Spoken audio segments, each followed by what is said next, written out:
Cheesy's World, where a kid's happiness is guaranteed. Well, that's how the slogan went back when I was a teenager anyway. I know what you're thinking. Cheesy's World. Isn't it a rip-off of? And you would be right if it reminded you of several places. If you ever had the displeasure of visiting while it was still running, you'd see that the park was largely inspired by multiple mainstream amusement parks and arcades. Were the owners of the place teetering precariously on a razor-thin line that would undoubtedly lead to a mountain of lawsuits? Of course. But when you're young, you don't think about those things. Especially when those mainstream places aren't anywhere near you, and nobody has the money or the time to take you there. In our sleepy small town, separated by miles of forest from our sister cities, not much went on. Our best bet at entertainment was to go on a hike or visit the one mall and movie theater we had. The park, however, was situated in the middle of multiple sparsely populated counties. It was almost like a hub of entertainment for us. Even though individually none of the surrounding regions could get many people in one place, people showed up at the park. As a result, the place was always packed. Whatever issues there were with Cheesy's, at the end of the day, it was ours. That said, my brother Amari and I practically bounced off the walls the night our parents presented us with tickets to Cheesy's World for Amari's 7th birthday. I was excited to relive the rides, and he couldn't wait to meet his favorite characters.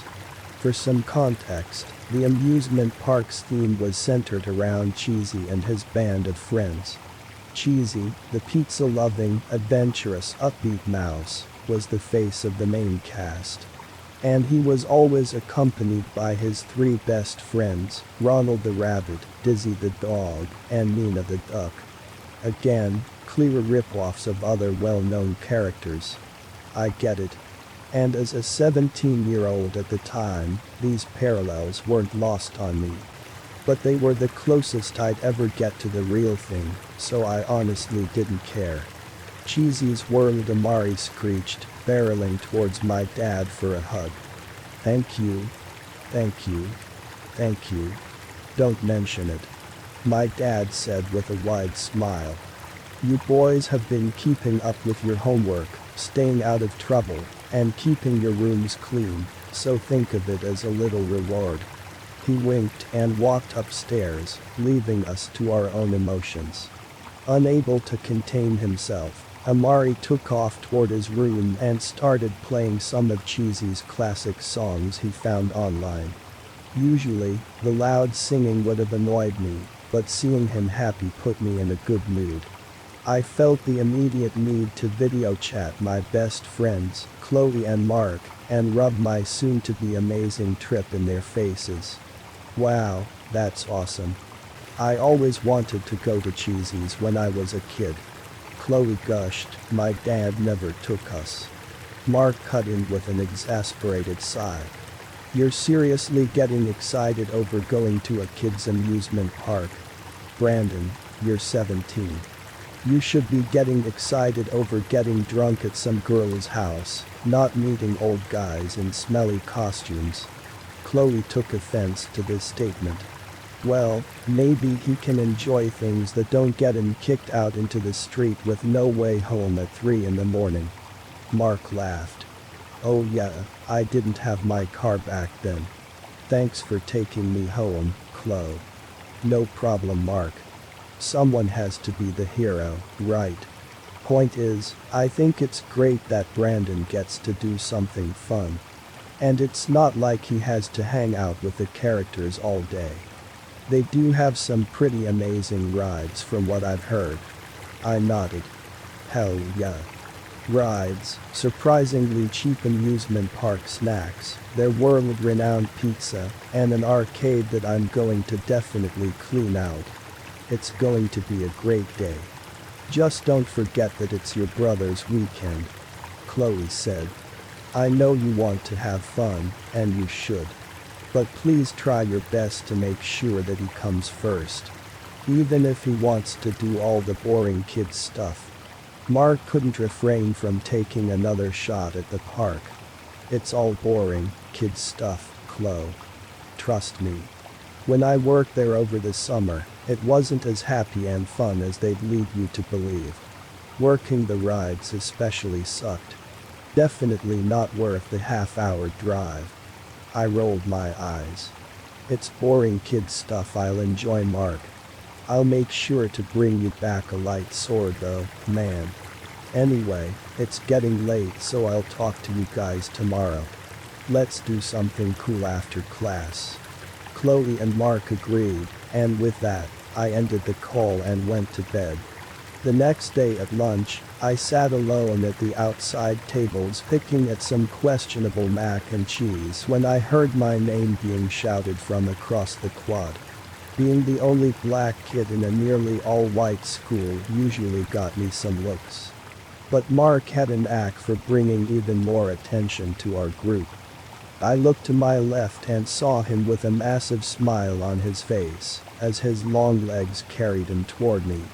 Chloe was nearly overshadowed by his large frame as they walked together. Her brown hair covered her lightly freckled face as her head hung low in embarrassment from Mark's screaming. When the two reached my table, Mark slammed his pizza down right in front of me. Can you believe that they actually dared to buy good pizza today? How dare they actually bring us something edible for once? I mean, look at this delicious piece of pepperoni, Mark said sarcastically. I looked down at my still very questionable mac and cheese. Yeah, crazy. While picking at my food, I caught Chloe staring at me. We had known each other since we were kids. I watched her grow from my goofy best friend who I'd climb trees and eat candy off the ground with to one of the most amazing girls in school. And even though I saw her every day, I always took notice when she looked in my direction. I could usually tell when Chloe was flustered, but outside of that, she was a hard girl to read. The girl never had a class where she earned less than an A, so you never knew if her stare was because she was lost in the massive sea of her overly complex mind, or if she was concerned about things happening at present. You okay, Chloe? Almost like she was broken from a trance, she perked up. Oh. Yeah. Sorry, I was just thinking about something. Thinking about what? Mark asked. Well, Before she could finish her sentence, Jose Velasquez, whom I had known since middle school for his deep interest in technology and the macabre, slid into the empty spot next to me. He had a crazed look in his eye and looked me up and down, shaking his head before speaking. Brandon, you're really going to Cheesy's World? Yeah. I replied, confused. How'd you know that? Overheard Chloe talking about it to Amber. But it doesn't matter. Look. That place is fucking weird, man. Terrible things happens there. I shot Chloe a glare, and she simply shrugged. Oh, really? I spoke. Terrible things like. I don't know. Kids running too fast to the candy store and scraping their knees. I did hear that was a problem. You know. Now that I recall, I think I did hear a story about how one year, a guy got there so early and had so much fun on all the rides that he slept the entire next day. He scoffed at my sarcasm and started searching on his phone. No. Terrible things like kids missing. He turned his screen towards the three of us, and shockingly, there was an article from last year detailing how a little girl had gotten lost in the park and hadn't turned up for weeks. Chloe nodded her head. Oh yeah. I do remember that story. Spooky stuff, Jose. Mark said, unamused. I'm sure there's a lot of kids that go missing in a lot of places. Doesn't really mean much. You don't get it. Jose nearly shouted before bringing his voice to a whisper and leaning in. It wasn't just that one kid. I've found stories almost of kids going missing going back years. Legend has it, They keep kids locked up in the park's catacombs. Mark laughed. Dude, they couldn't even pay us enough to be on time. You think Cheesy's could get its employees to kidnap kids? Plus, tell me one story you've seen on TV news about a kid going missing. People will tell you stories about anything. Show me a verified case. They're probably paying off people to bury the stories. Jose threw his arms up. You have to really dig if you want to find the articles, but they're there. I can show you that they're there. I looked down at my watch and saw we still had another half hour before lunch ended. Wow, I just remembered. Mr. Perez wanted Chloe, Mark, and me to go to his room to talk about our project, so we're gonna head over there. Thanks for the info, though, Jose. Really. Seeing the opportunity to escape from his rambling, Chloe and Mark took my lead and followed me toward Mr. Perez's room. We stopped just short of it, and once we were sure that we had escaped Jose, we took a collective relaxed breath. We spent the rest of the lunch period discussing where we should go after school. Since Mark had just gotten his license and was now driving to school, he insisted that we go to what he referred to as a secret chill spot. Chloe and I were a bit suspicious, as we'd never been there, but gave him the benefit of the doubt, nonetheless. When the day ended, we all met Mark in the school's back parking lot, hopped into his car, and took off toward his mysterious location. Driving through our county is usually a pretty dull ride. Most of it is spent looking at trees and farmland. Mark, however, took the liberty of spicing up our time with horrible music and providing even worse backup vocals.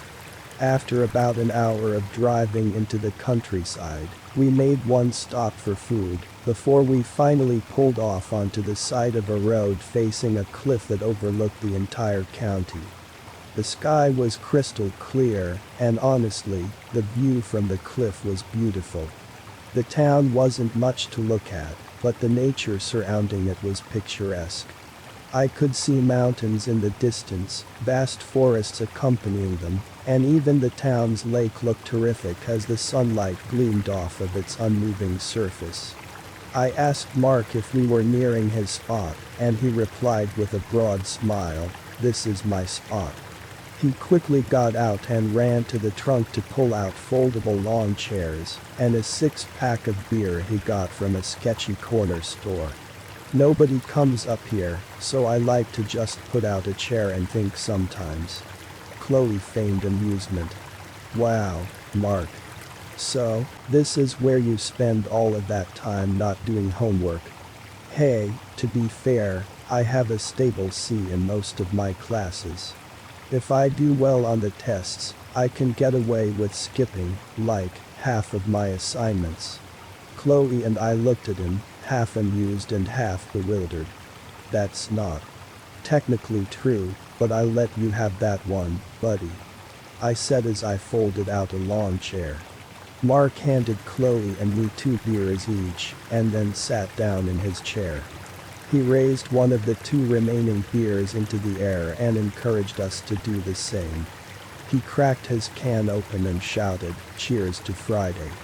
I couldn't help myself and repeated the statement, slamming down my beer while Chloe laughed at her 2 idiot friends. Well, being idiots. She slowly sipped on her beer, but insisted that she was drinking in solidarity with us. And the conversation that followed was pleasant. We spent hours just talking and laughing as old friends do.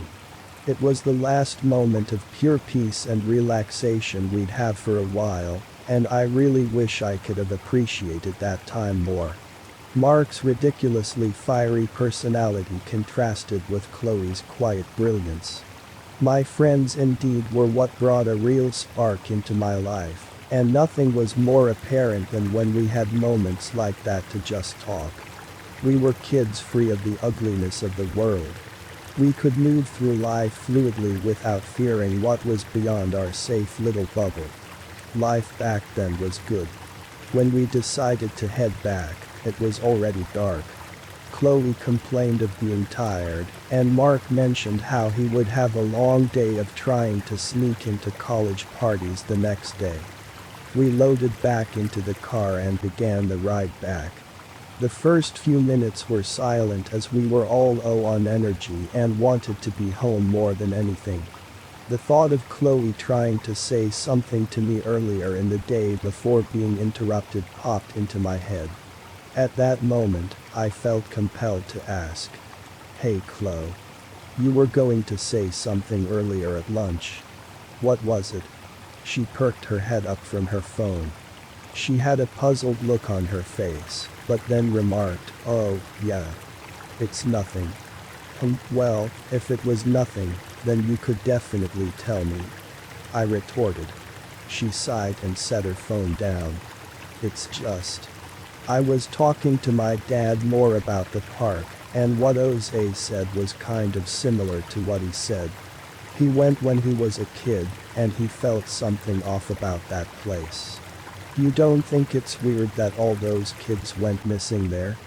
I shrugged. Maybe a little. But I'd bet every big park has kids that go missing. They're massive places, and you're bound to get some irresponsible parents with overactive kids. It's a pretty common thing. But it's not just that. I heard these kids never turn back up. Getting lost in the park is one thing, but to never return home. Chloe asked. What would that have to do with the park, though? I may remember a few cases, but like Mark said, how many were actually even verified? I don't know. She shrugged. But it's not just the kids. My dad mentioned something about the characters being funny. He said he didn't like the way they moved when he went as a kid. I'm not saying that it's not weird, Chloe. I guess it's just like. Why? What the hell would make a park want one random kid? Let alone a bunch of them? And if people did think the park had some hand in it, then why hasn't the place been raided or sued? As far as the characters go, those costumes are creepy to everyone. Not a huge deal, right? The place was incredibly normal when I worked there. Mark cut in. As a guy who spent way too much of his life in that park, I can tell you for a fact nothing weird happened. I don't know, guys. Just forget it. My point is, I was thinking about it, and it was freaking me out a little bit. Just promise me you'll stay safe and look out for any creeps hanging out there, okay? I have some family stuff to take care of in the morning, but have a present for Amari, and I want to give it to him at the park. Maybe I could meet you guys when you're leaving. I chuckled. The most danger he'll be in is of throwing up after I force him to go on the crazy mouse with me. By the way, what did you get him? I bought him a lock-picking kit. I remember you used to play with those all the time as a kid, so I figured I'd give him one in case he had the same talent. Oh yeah, I remember getting into trouble for opening doors. But you can't just wait to give Amari the gift when we get home. We all live pretty close. I would, but then I wouldn't be able to tag along with his birthday dinner. I haven't missed one yet, and I'm not going to this year. You got it, Chloe. A large smile formed on my face. And we'll stay safe. I promise. The rest of the ride home continued in silence as we were exhausted from hanging out all night. Chloe was the first to get dropped off, and as Mark pulled up in front of my house, he stopped me before I got out. You know she worries about you, man. He said in a rare moment of seriousness. I know. Chloe's been my best friend since childhood. I worry about her too. He chuckled. Yeah, I'm sure you do. Look, you're going to go to the park and have a great time. I know you will. I have no doubt that everything will be fine. But maybe shoot her a text or something when you get there and one when you leave. Just to make sure that everything is cool. Make sure she's able to meet you guys at the park to give Amari his gift and hang out a bit afterward. I'm sure Amari would love that too. Yeah, maybe. I raised an eyebrow at Mark Sutton's soft side. Why are you so concerned about this? It's pretty out of character for you. He shrugged. I know I can be a dick sometimes. But maybe I care about my friends too. I got out of the car, and he winked at me before peeling off into the night, honking his horn twice as he faded out into the distance. As rough around the edges as he seemed, deep down, Mark was a solid guy and was always there when I needed him. I meandered into my quiet house. It was a little past 12 a.m., and everyone was asleep. I tiptoed into Amari's room, making sure to avoid the toys he had scattered across the floor.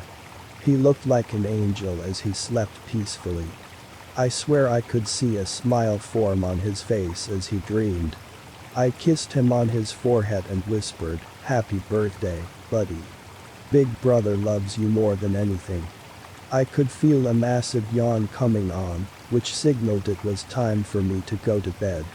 As I made my way to my room, got into bed, and closed my eyes to drift off into sleep, my last conscious thoughts were positive ones.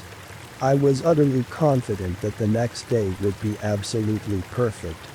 I woke with a start as my dad shook me to get out of bed. "Brandon." He half yelled at me. "Get up. I told you we need to be there early. Mom and Amari are already ready." "Wow. What time is it?" I responded groggily, still mostly asleep. "It's 7 a.m. We were supposed to be gone 30 minutes ago. So get up and get ready, please." 7 a.m.? That's like 3 hours earlier than anyone should ever be awake. Why are we going so early? He shook his head in disapproval. "Because everyone goes early, and we won't be able to do anything if we spend all day standing in the line to get in." "And why didn't you wake me up again?" "Because you're 17, Brandon. I expected you to get up without me having to tell you. You have 15 minutes, so either you get ready, or we leave without you." I moaned as I flipped off my covers, rushed to a quick rinse shower, and brushed my teeth.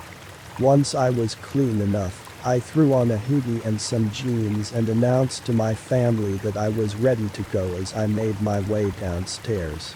I could already see that Amari was in the mood when I approached. "Happy birthday, Amari. What's up with you, little bro?" I asked. "You're making us late." He wagged his finger at me. "I wanted to get there early." My mom put a hand on Amari's head and shot me the same disapproving look my dad did when he walked into my room. "Amari's been a bit cranky this morning because he woke up really early, so please do your best to not upset your brother while we're there." Though I felt the criticism was a little harsh for simply oversleeping, I agreed to be on my toes, and we all loaded into the car. During the ride over, I tried to engage Amari in conversation, but he wasn't too interested. He was clearly frustrated with me for making us leave late. He mostly just stared out the window and gave me one-word answers when I tried to talk to him. Halfway through the drive, I started poking him and asking, "What are you doing?" But he just groaned, prompting my mom to tell me to leave him alone. Eventually, I gave up and started talking to my dad instead. "Hey, Dad. Have you heard any of the rumors about this place? About the kids going missing?" My mom gave me a look and then motioned to Amari, as if to tell me not to scare him, but my dad just laughed. "Oh yeah. I remember I heard about something like that once. I think they're just a bunch of urban legends, son. Everyone I know has been safe going there." "You're sure?" I asked. A couple of the kids mentioned it at school, so I was just curious. "I am. We've been to this park, what, 5 times? And nothing terrible has happened." Just keep in mind that not everything you read online is true. We'll be okay, trust me. If Amari had been paying attention, I didn't notice it because as soon as we started to draw near the park, a wave of excitement hit him. He started bouncing in his seat and pressing his face to the window so that he could get a better look at the park in the distance.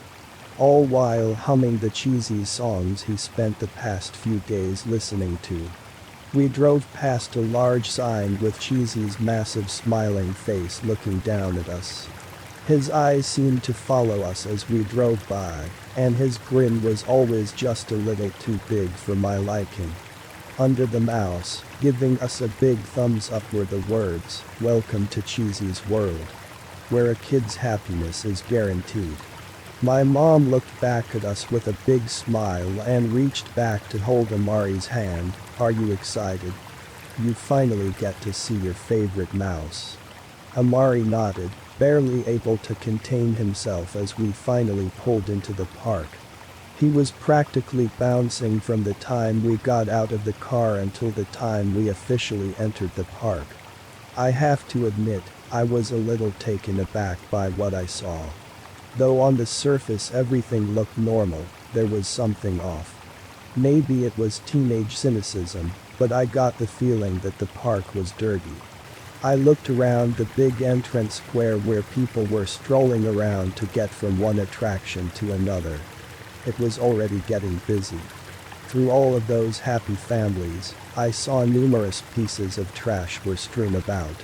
A couple with a 6-year-old girl hanging from their arms passed by and made a fallen Coke can roll around the tiled square. Further up, a trash bin was overflowing, and an empty bag of chips was caught in a light breeze. All the buildings had chipped paint with large dark spots like nobody had done any upkeep on them in years. I couldn't remember noticing it the last time I visited.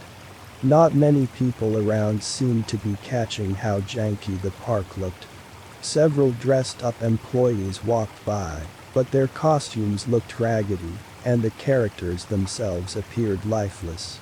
It was as though they were empty husks dragged across the park from one point to another.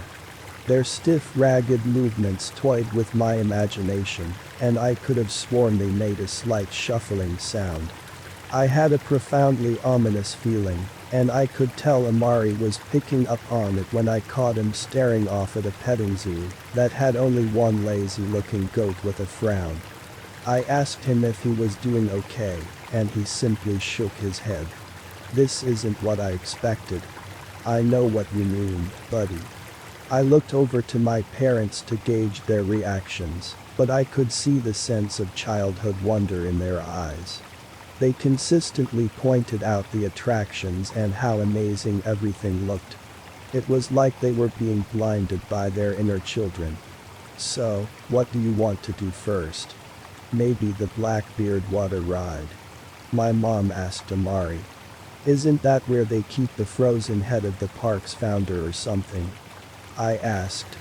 "Maybe it's the animatronics, but something about that ride has always kind of creeped me out." "Frozen Head. That's a different park, son," my dad commented. My mom rolled her eyes. "It's your brother's birthday, so we go on what he wants first. Even if the animatronics are a little creepy." She turned to Amari. "Any ideas, sweetie?" He hesitated for a moment before answering. I don't know.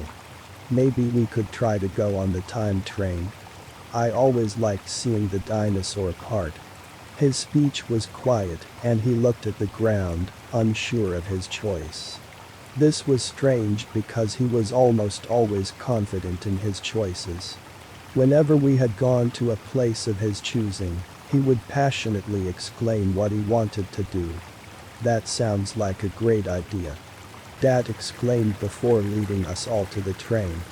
It wasn't too far of a walk from where we were, and on the way, I could see that Amari didn't look particularly happy about going. My parents tried to ask him questions about if he was excited, and all he would give were bland answers. When we got on, I could see Amari looked even more bothered by something. I knew that the ride wouldn't hold the same magic it did for me as a kid, but I hoped I could at least find some entertainment in it. But it was clear as soon as we started moving that he wasn't enjoying himself. He frowned at the passing animatronics, and when his supposed favorite part of the train ride came up, he jumped back at the deafening roar of the dinosaur. After the 10-minute ride, he had looked like he had gone through hell. "You okay there, buddy?" I asked. When he didn't respond, I tried again, placing my hand on his shoulder, and he immediately slapped it away. "I'm fine. Amari." My parents called it in unison. I knew that this was the point where he'd start to get into trouble, and they pulled him aside to have a conversation about how he needed to fix his attitude. I took this opportunity to text Chloe like Mark had suggested. Me. "Hey, Chloe. Hey there, me. We made it to the park. Fun times all around. Chloe. That's awesome. Chloe. I'm sorry I was weird about it yesterday. I'm glad you're having a good time. Me. Yeah, about that. I think you might have been right about the weird vibe here. Amari is throwing a fit. Chloe. Oh no. Well, let me meet you guys there when you're leaving. Maybe the gift will cheer him up. Me. Hopefully. The kid is tripping. But I'm not really worried about that right now. Chloe. What do you mean? Me. Like I said. Just bad vibes. Parents coming over. I'll text you later. My parents walked over with Amari in hand, and he was wiping away tears. Everything okay? I asked. Yeah. My mom said with a hand on her hip. Amari is just having a bit of an attitude problem. But he knows that if he doesn't fix it, then we're going straight home. I mean, could you guys leave me here if you do that because I can always get a ride B. Before I could finish, I saw the cold look both of them gave me, and I quickly pivoted. I mean, I was just kidding. I'd love to visit the arcade and win a prize for Amari, though. That'd be great. Amari simply shrugged, and that was good enough for us to head over to the arcade. Waiting outside of the arcade was a short blue, somewhat plump cartoon rabbit wearing a pilot's uniform. He wore an ametag that read, "Your pal, Ronald the Rabbit," and was preoccupied with taking pictures with kids. I tried to steer us left to avoid him, but as soon as we walked next to him, his neck snapped towards us, and his large cartoonish eyes seemed impossible to escape. He rushed over to block our entrance into the arcade, waving his hands. "Oh my gosh. Ronald." My mom squealed. "Let's get a picture." Ronald nodded and motioned for us. My mom pulled a young man away from his girlfriend to take a picture. Ronald huddled us together, and all I could remember was how he felt. It literally felt like ice was pressing against my skin when Ronald put his paw on my shoulder, and a very distinct chill ran down my spine. I could tell Amari forced a smile during the pictures. Despite how uncomfortable the experience was for me, it was downright terrifying for him. The way he took an immediate step back from Ronald and refused to make eye contact said a lot. I kept Amari company in the arcade, trying to calm him down as much as possible. But even as I helped him to win more game tickets than he knew what to do with, he seemed to be in a constant state of stress. He meandered through the arcade with no clear motivation to play, and he'd completely lose focus during the games. When he noticed employees who simply wore hats or shirts with the various characters, he'd completely avoid them and cling to me when they walked by. One time I even caught him looking over his shoulder. I tried to see what the hell he was looking at, and for a moment, I thought I saw Ronald peeking in on us from the outside. About an hour later, Amari wanted to trade in his tickets for a prize. He picked an action figure that blared an annoying catchphrase and a thundering sound behind it. For a while, it brought him some peace. This came at the small cost of my sanity as he repeatedly echoed the noise, but it was his day, so I let him be. For the next few hours, things were normal. Amari was still a bit snippy when we tried to talk to him. But he kept it in check as much as possible as we went around the park. Though Amari wasn't totally engaged with the activities, he wasn't throwing a fit either, which was a win. However, when we got to the fiercest roller coaster in the park, he tugged on my mom's shirt and pointed towards the concert hall. "But I want to see the show," he whined. "Amari, your brother has been wanting to go on this ride all day, and we did everything you wanted to do," my mother said firmly. "We've been waiting in line for half an hour. We are not getting out of it to go to the show right now." He stomped his foot down, and tears started to well in his eyes. "Hey. Come on, man. It's just one ride, and you love it," I said, trying to cheer him up. "No," Amari yelled back. "I want to see the band's show. That's it," my mom yelled. She grabbed Amari by the arm and dragged him out of the line and towards the exit.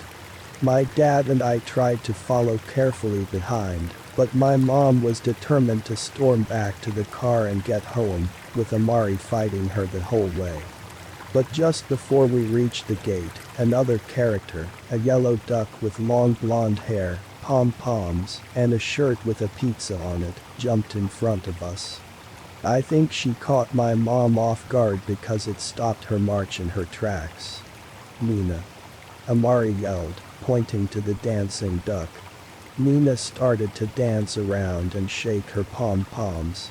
As strange as it was, I could tell that she was doing this for a reason. Amid her frantic dancing, it looked like she was trying to motion towards the concert hall. "Hey, you know, the concert hall is right over there, and I don't think the band has played yet. Maybe we should just let Amari have this since we're already here," I said, putting a hand on Amari's head. My parents weren't exactly buying what I was selling, so I pushed further. "Can we please just do this for him? He hasn't had the happiest day, and maybe we can just do one thing to make sure that his birthday is still a special one." My parents conferred for a moment, and my dad shrugged and gave the nod. "Fine. But Amari, I want this to be the end of your attitude." With a smile on my face, I texted Chloe to make her way over, and inside, the animatronic band was on full display. Cheesy stood front and center with a microphone in hand. The gray mouse was in his classic attire. A green t-shirt featuring a pizza with bites out of it forming the letter C. He wore athletic shorts and large yellow shoes, accompanied by his traditional white gloves. All of this was topped off by one of those colorful hats with the propeller on the top. Cheesy was leading his group of pizza-loving anthropomorphic animals. As we stood in the crowd, Amari began to bounce to the music, and he even managed to convince our parents to buy him some of Cheesy's world-famous pizza. For a moment, he seemed happy. My mom even managed to get a picture of him smiling with pizza hanging out of his mouth, holding the toy he won from the arcade. That was until another kid walked up and grabbed Amari's toy. "Look, Mommy. Can we get one?" The other little boy looked up at his mom with pleading eyes. Amari didn't take too kindly to this. He immediately stood up, snatched the action figure away, and yelled, "No." Before anyone could react, he pushed the kid down. My dad immediately grabbed Amari and started dragging him to the exit. I knew that Amari had been upset, but he had never been violent. We were absolutely shocked at the sudden outburst. Before we made it outside, Dizzy stepped in our path. He was tall with soft drooping eyes and dressed in attire one would associate with someone who lived on a farm, complete with a straw hat. His long limbs completely blocked the exit. "Move," my dad coldly stated to the character. He simply shook his head and pointed to a guy rushing over. For the first time in what felt like forever, I saw what appeared to be a regular employee dressed in plain clothes. Hey, folks.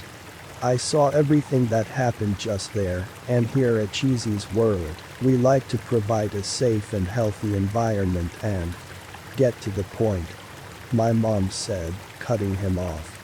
Right. He continued after clearing his throat.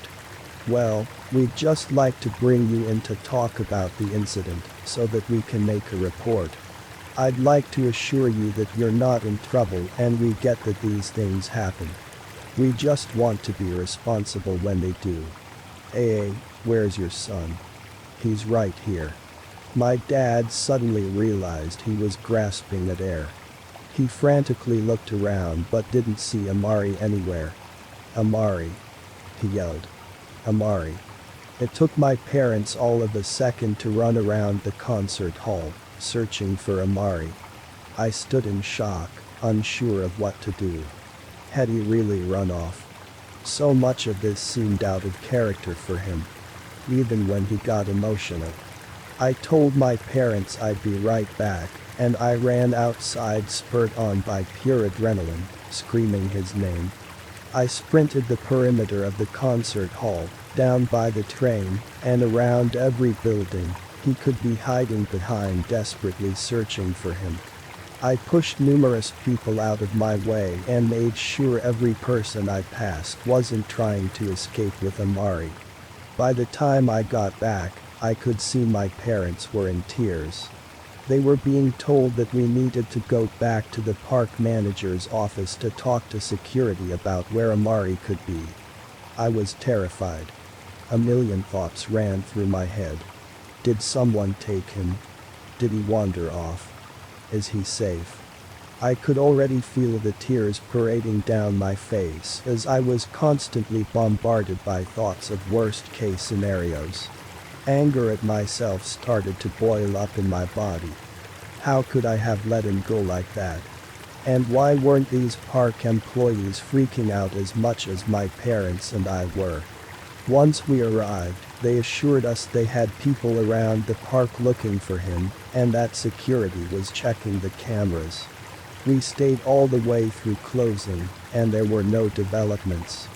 This wasn't a good enough answer for any of us, as my parents berated management and security for not doing a good enough job of getting their son back. In their minds, he couldn't have just disappeared with no one seeing anything. Eventually, the police got involved, and after hours more of waiting, they told us that they'd handle it. Still, we needed to go home because there was nothing else to be done. It hurt me so profoundly to walk away without Amari. It felt like we were leaving him there to some unknown fate. I was prepared to stay there every second it took until he was safe with us, and yet the reality of the situation meant that we had to go. So many emotions were firing inside of me: anger, sadness, confusion. I just wanted my brother back, and it felt like we weren't doing enough to make that happen. I hadn't looked at my phone until we were walking towards the gates, and when I saw a litany of missed calls and texts from Chloe. At the time, I didn't have the strength to see her. When the shock wore off, I could only manage to send a message that read, "Amari is missing." I watched as rats scattered out from underneath our car. And the moment the three of us got in, we broke down. My dad punched the steering wheel, and my mom clung to him wailing. We all cried for a long time that night. And the tears didn't stop all the way home. Weeks went by with absolutely nothing. We tried to keep in contact with the park and the police every day, but we always got the same response. They were looking into it. From what we were being told, They were contacting people that had been at the park and poring over hours of security footage, but there were no new developments. We tried organizing search parties to look around the various cities surrounding Cheesies and hunting down employees that worked that day, but no one had any information. To say that I was frustrated was an understatement. It felt like nobody in the world cared a fraction as much as I did. People get arrested for murders where all they left behind was a single strand of hair. Yet my brother was taken from right under me, and all anybody could say is, "I don't know." How the hell does that make any goddamn sense? Depression hit me hard. I couldn't escape the stain of guilt Amari's disappearance left on my mind and in my heart. My brain worked overtime to process the potential variables leading up to his disappearance. Maybe if my lazy ass had woken up earlier, he wouldn't have been in a bad mood to begin with. Maybe if I didn't insist we go on that roller coaster. Maybe if I had just kept my eyes on him for 1 second longer. If I had done one fucking thing differently, maybe my brother might still be here. I'd get to see that beautiful smile and hug him when I came back from school. Stressful thoughts plagued my mind. I couldn't eat, I became lethargic, and the pain of losing Amari made my stomach churn whenever I was reminded of his absence. As a result, I was unfit to attend school for weeks. When you live in a small town, word travels fast. And this was the biggest news story to happen in years. When I returned, the darting eyes and whispers surrounded me constantly. And the ever-present headlines on the local news only served to remind me of the pain. Chloe and Mark tried their best to make sure that I was okay, but realistically, how could a 17-year-old ever be expected to deal with a loss like that? Especially when a lot of that loss was still a mystery. On Monday after class, I was sitting by myself at the tables just outside the library. I had taken to doing a lot of my schoolwork outside of home because I felt I could focus better without the reminder that Amari wasn't there. Suddenly, someone walked up from behind and covered my eyes from behind. "Guess who?" asked a playful voice. You know. If I had to guess I'd say Chloe. I replied. "Aw. You couldn't have at least given me one free wrong guess," Chloe said, slightly disappointed. I shrugged. What can I say? I'm pretty good at guessing the voices of people I've known since I was 6. Call it a superpower. I immediately noticed the girl standing next to Chloe. The two almost looked like twins outside of the fact that the girl's hair was blonde instead of brunette, and she had no freckles. "Hey Amber." "Hey." Amber replied with a wide smile. "I know you've been down because of everything that happened, so I wanted to maybe help cheer you up." "Oh?" I said with an eyebrow raised. "And how's that?" "Well." She tossed her blonde hair over one shoulder. "There's this college party going down on Friday a few towns over, and I know a couple of the guys in the frat, so I could definitely get you in if you wanted."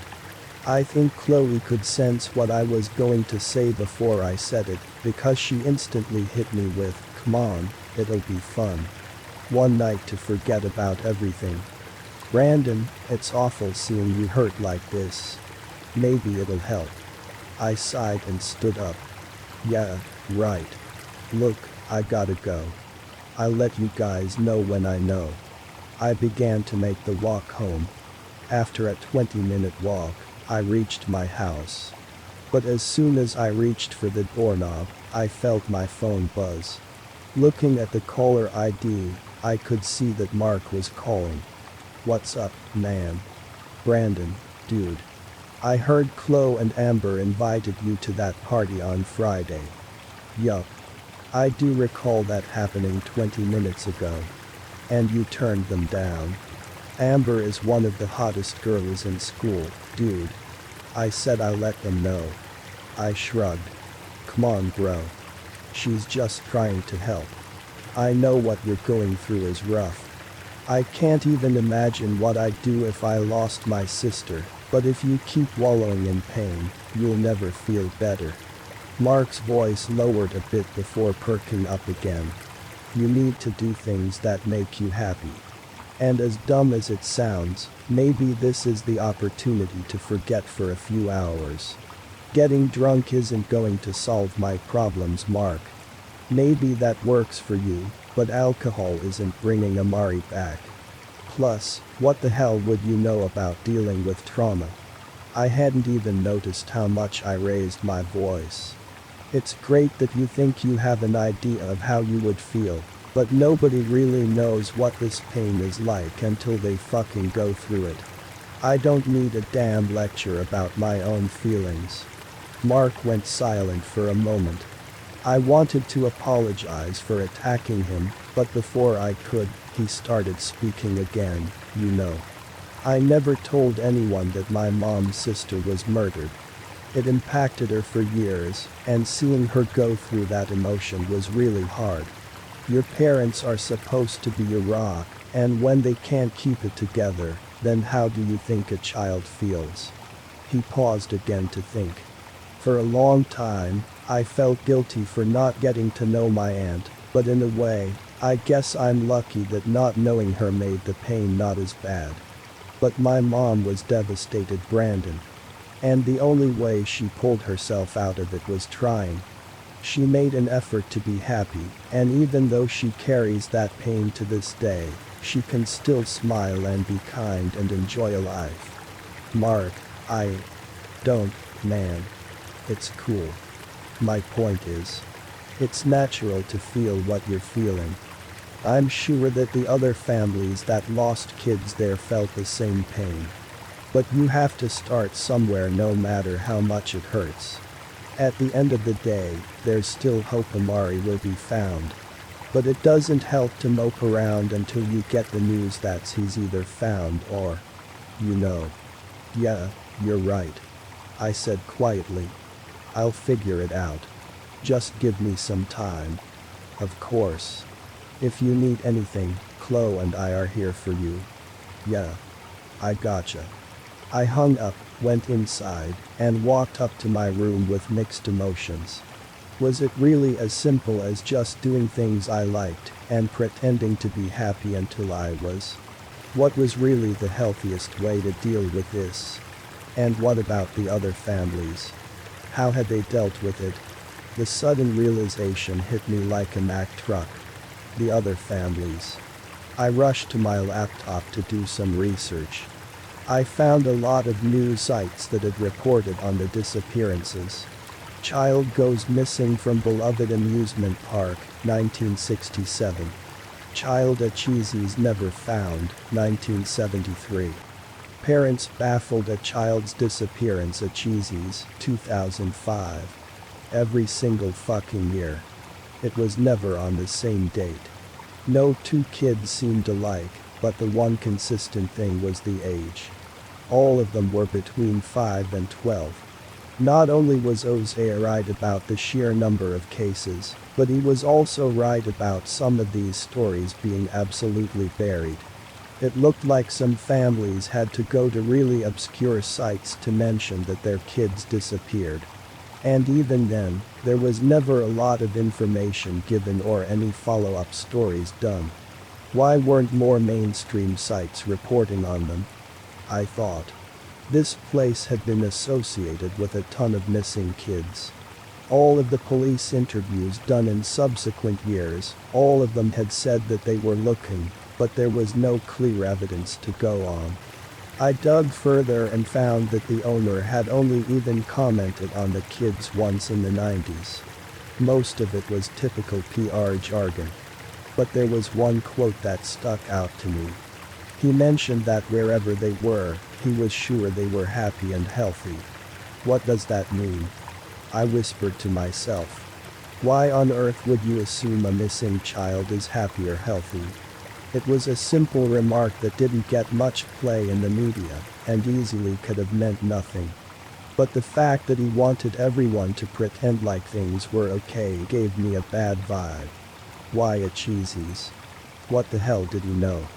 I couldn't go rushing into some CEO's house, but maybe I could talk to someone who had more knowledge than me. I dug until I found the phone number of a woman who had lost a kid at the park over 2 decades ago. She had been in several legal battles and even got into trouble herself for trying to stalk the owner, along with breaking and entering into the park a few times. I didn't expect her to have all the answers, but if there was anyone who could tell me something important about the park, it was her. Finding her number was easy, and I immediately called her up. After only a couple rings, a scratchy voice, no doubt ravaged by years of cigarette smoke, picked up on the other end. Hello? Hi. My name is Brandon. Is this Ms. Turner? Yes, it is. How can I help you? Not wanting to scare her or make her think that I was some weirdo looking to connect over tragedy, I made up a lie. I know this is gonna sound strange, but I'm a student doing a research project on some places that had an impact on us growing up. I happened to pick Cheesy's World, and I was wondering if I could talk to you. She went silent on the other end for a moment, and when she spoke again, I could hear a hint of stress in her voice. Cheesy's World. What specifically about it? The project has to include the history of the place, and from my research, I found that your family's name came up in a couple of articles because of what happened. Another moment of silence passed before she talked again. How old are you, Brandon? 18. Another lie. Can you come to my place? I can't talk right now, but I'll be free at about 9 tonight if you want to speak to me about what happened. But I'm only free tonight. I hesitated. I only had my permit and no car, which meant it would be difficult for me to meet Ms. Turner. However, it was a chance I had to take. I'll be there. Mrs. Turner gave me an address about a 40-minute drive away, and once we hung up, it only took me a moment to realize who I should call. I promptly dialed Chloe's number. Hey Chloe. Brandon, hey. Are you doing better? I might have found a path to that, yeah. Can you do me a favor? Anything, what's up? Can you come by at around 8 and take me somewhere? It's kind of far, though. Yeah, I think I can get all my homework done by then. What's going on? It's weird. I can't even really explain what's happening. I'm kinda just going off of instinct here. Look, you mentioned the party on Friday, right? I promised to go and have as great of a time as you want me to have, but only on the condition that you do this for me, no questions asked. Of course. It doesn't have to be no questions asked. I'm here for you anytime. I thanked her repeatedly and hung up. The seeds of what I was planning to do were already forming in my head. And unfortunately, I had to keep Chloe as far away from the truth as possible. I know it sounds stupid and selfish, and it absolutely was, but I didn't want to risk Chloe getting too deeply involved in something that was my burden to bear. Not only that, if she knew I was doing research on the park, she'd also do everything in power to convince me to stay away for the sake of my mental health, including not giving me a ride. But still, I could clearly see that my friends were really making an effort to make me feel better, and that meant the world to me. I didn't know how I'd do it, but I needed to make it up to them somehow. I waited until about 8:15, and just like she said, Chloe was right outside. I would have told my parents that I was going out to catch a late movie, but they were gone. Oddly enough, there were a lot of days in the recent weeks where I completely missed one or both of them. But that was an issue for another time. Before greeting Chloe, I sent out a text to Ms. Turner, stating that I was on my way, and we began the drive over. "So, are we picking up Mark?" she asked. "Nah, he's got a project to work on. I'm pretty sure if he doesn't get an A, he's gonna fail the class, and I respect that. So guess it's just us." "Ah.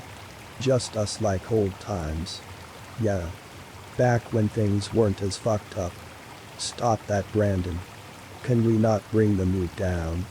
It's a long ride, and I want to keep things as positive as possible." She let out an exasperated sigh. "Wanna know why Amber thought the party would be a good idea?" "Why's that?" "She said she knows a girl who's single and is a cute guy, she thought." I nearly spat snot out of my nose as I laughed at Chloe's revelation. Hold up. Was the party an excuse to set me up with some girl she knows? But for the record, we're gonna get kicked out as soon as we get in. Mark would tell you that from experience. She responded with laughter and brushed the hair out of her face. Once again, I got to see that beautiful smile. This was another moment where I really noticed Chloe. Every perfect feature brought together by those stunning eyes. But on top of it, we had been so close. This girl is the reason I'm not failing most of my classes. She's been my biggest supporter at my lowest points, and the number of inside jokes we have about the dumbest things is endless. It simultaneously filled me with warmth and sadness. Here I was, around someone I cared about so much. And yet, I was lying to her. I hadn't told Chloe about what I found or who I was meeting. I planned to leave her in the car and come up with some bullshit excuse once I got back, and it killed me. Mainly because she had done me the kindness of taking her own time to do something for me. The least I could do was keep the conversation positive. We laughed and laughed throughout the ride, and it felt like my problems were melting away. Of course, the circumstances didn't allow me to feel completely normal, but for the moment, I felt better than I had in a long time. We drove up to a non-distinct house in the middle of a dark suburb. I searched up the address again and confirmed that this was indeed the house. Chloe started to get out, and before she could, I grabbed her arm.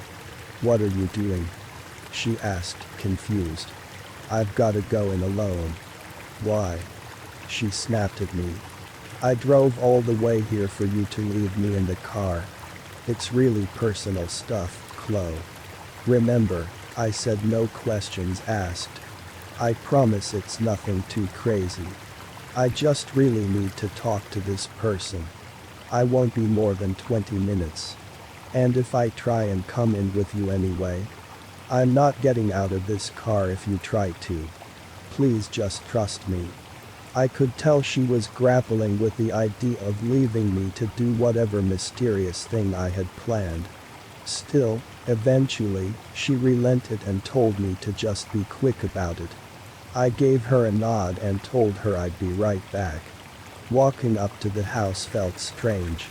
A million thoughts about who would be on the other side of that door ran through my mind. Just after the third knock, a shorter blonde woman with streaks of gray hair opened the door. "Hi, Ms. Turner. I'm Brandon. I wanted to talk to you about my project." She nodded and motioned for me to come in. From the moment I stepped into her home, I could feel the tension in the air. As soon as I sat down on the couch, she began to talk. "I know you're not here about some project, Brandon." I was bewildered at how she knew, and all I could do was fumble over my words, trying to keep up my charade. "Honestly, it was a dumb lie to begin with," she said.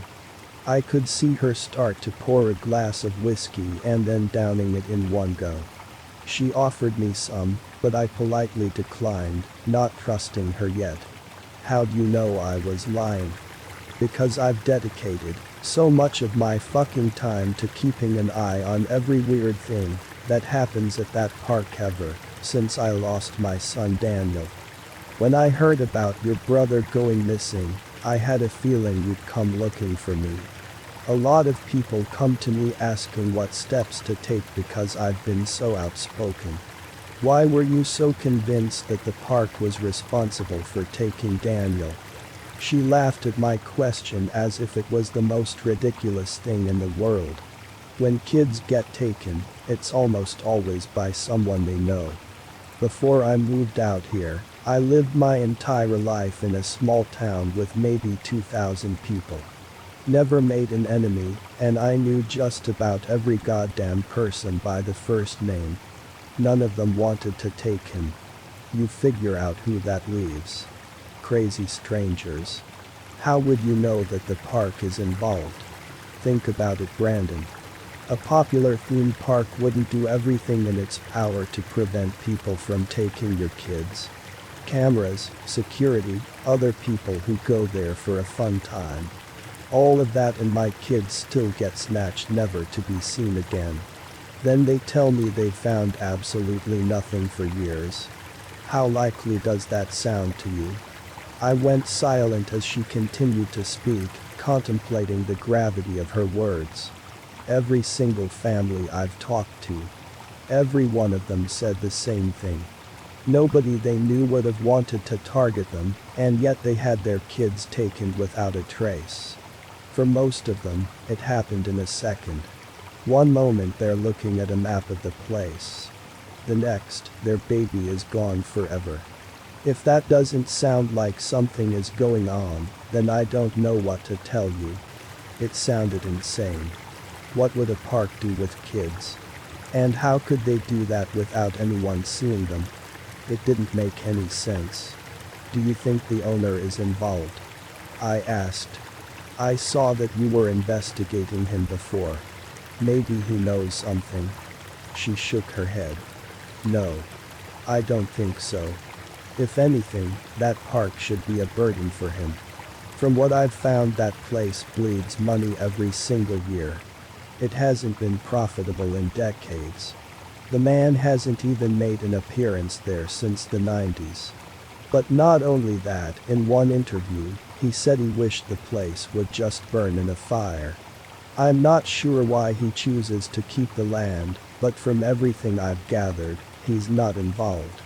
So if you had to guess, you'd say it's likely that the park has my brother somewhere? Think? No. I'm sure of it. Your brother. My son. Every single kid that was stolen since the 60s.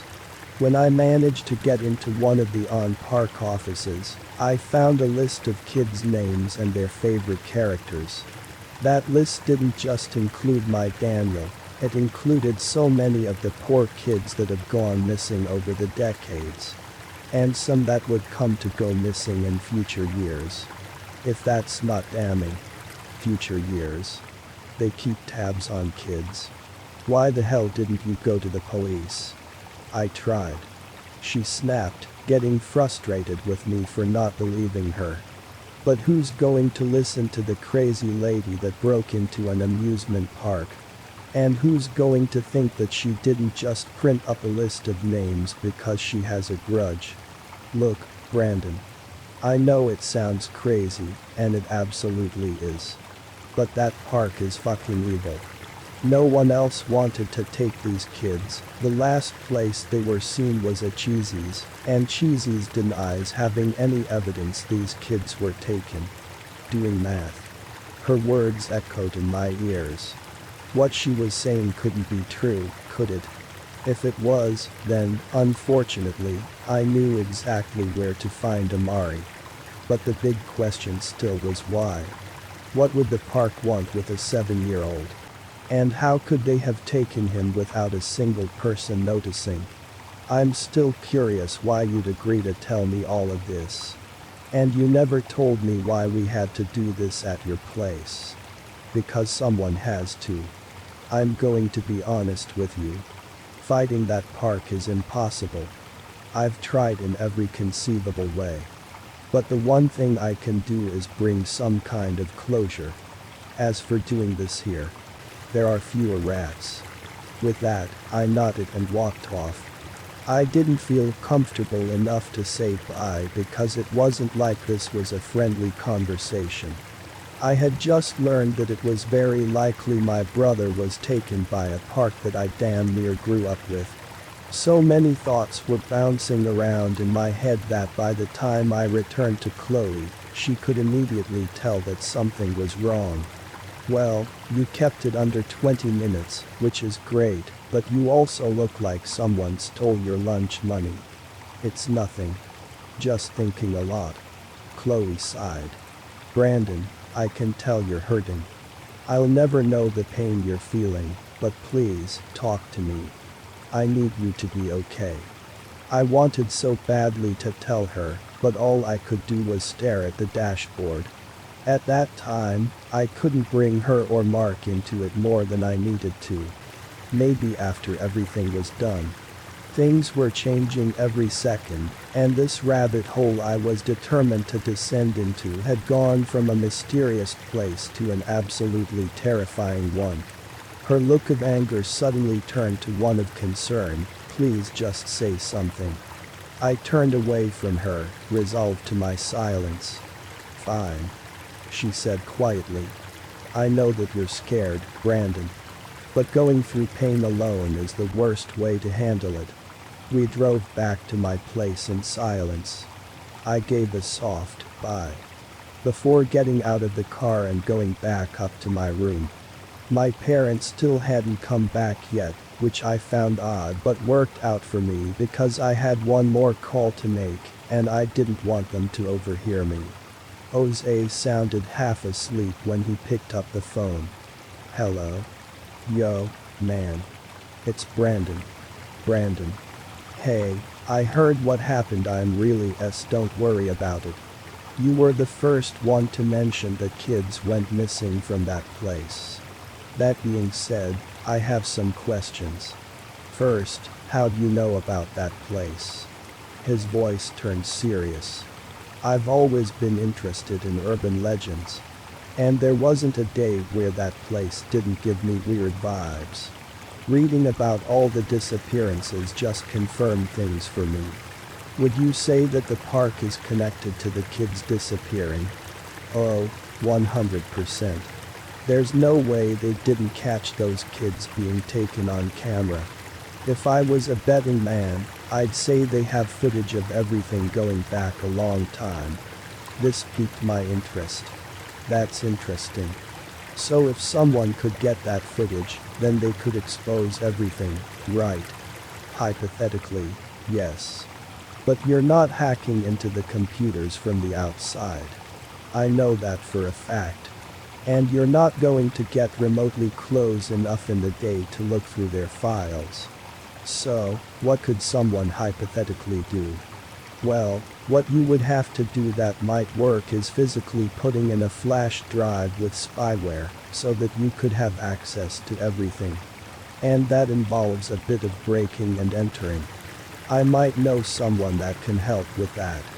The only issue is that I don't have a flash drive with spyware. And that's where I could help you out, buddy. Meet me after class tomorrow, and I'll let you have something. I really wanted to ask why Jose had a flash drive with spyware on it, but figured it'd be for the best to leave it alone. The most important thing was that now I had a plan.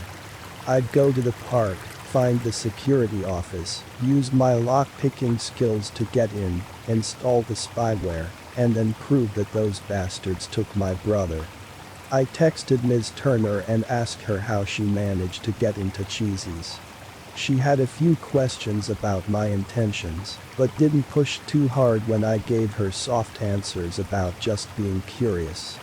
Once I had a basic understanding of what to do, there was one final thing to take care of. I came downstairs, nearly killing myself when I was caught off guard by a scurrying rat that I later captured and put outside. I looked outside to see that my parents had returned and that the car was parked out front. To that point, I was still resolved to keep Mark and Chloe out of this, and I didn't want to ask anyone else to drive me. But if I could take the car while they were asleep, I wouldn't need to. I knew I would be a few hours, but it shouldn't have mattered if I left late enough. Everything seemed to be coming together perfectly. I went to bed resolved with what I would do. The next day was pretty average save for Chloe being unusually quiet when she hung around me. Mark tried to pry for info, but she kept telling both of us that she was fine. He suggested that we go somewhere after class to cheer her up, but I shot down the idea telling them I had homework to do. Once class ended, I met up with Jose, and he gave me the flash drive. He made it a point to stress that once I put it into security's computer, I'd need to log in as a guest and open up the program.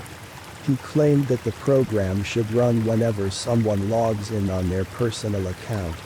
From there, Jose would have remote access and all of the password information.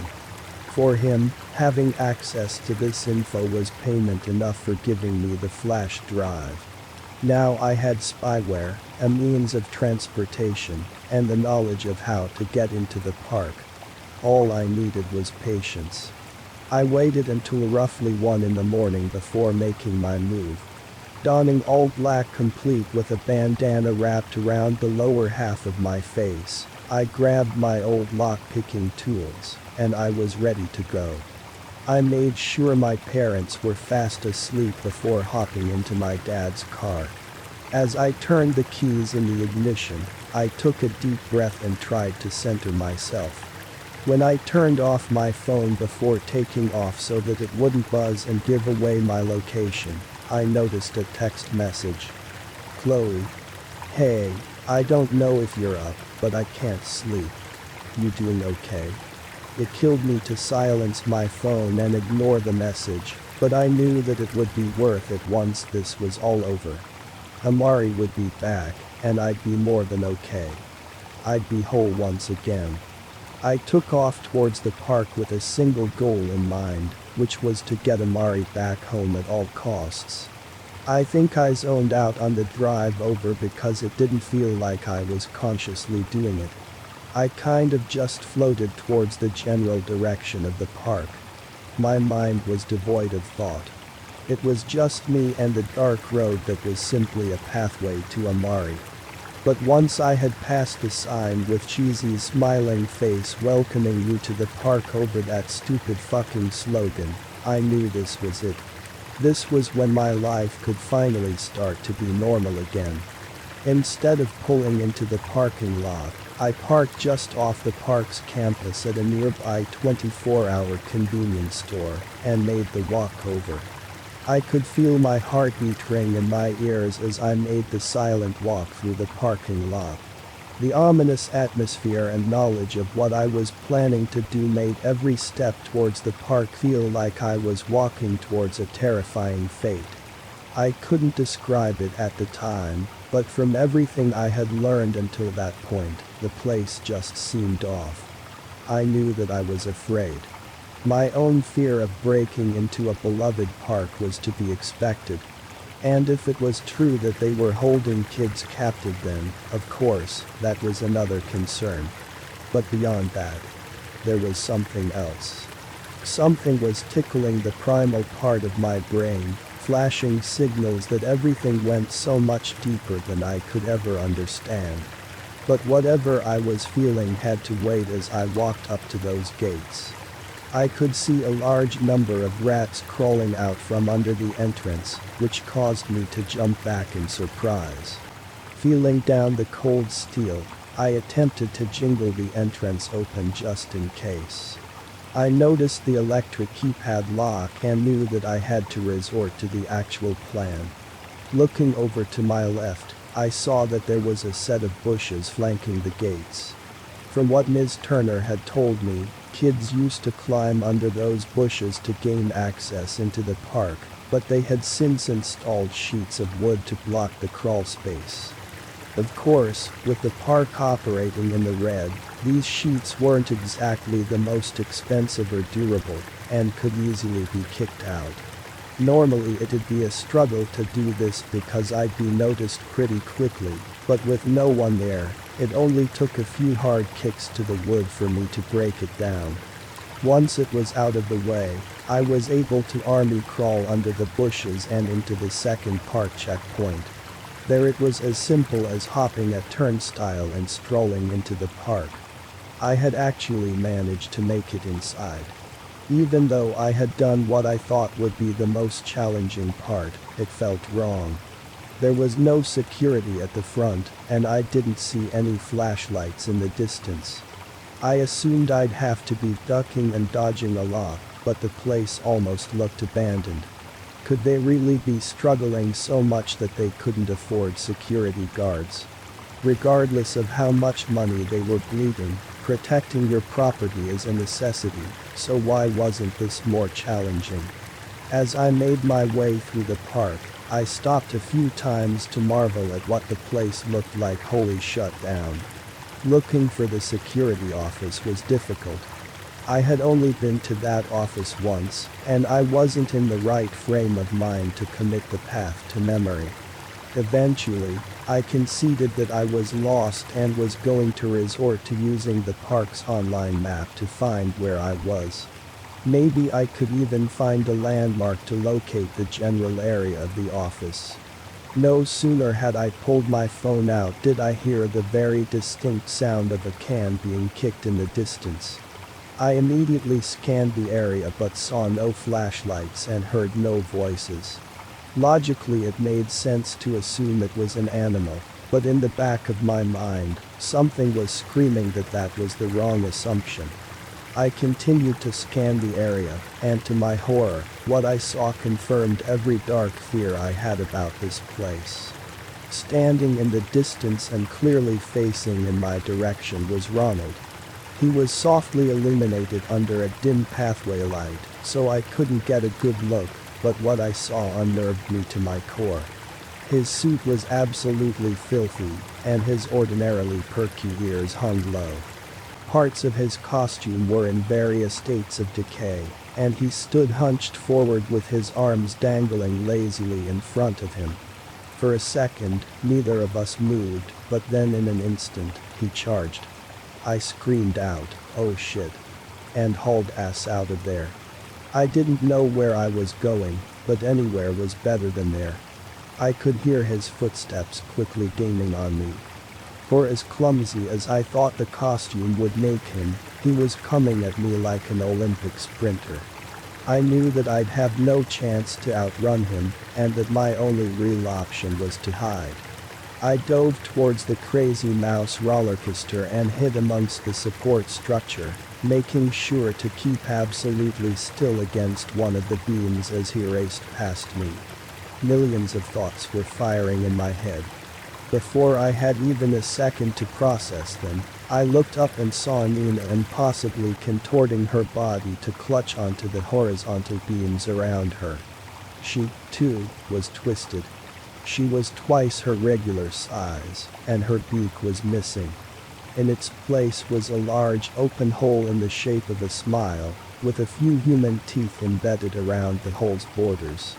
Her costume was also rotting away, and in place of her pom-poms were human-like hands with disturbingly long fingers that each seemed to have more fingers growing from them. Her once sultry eyes were now bloodshot and sunken into her face.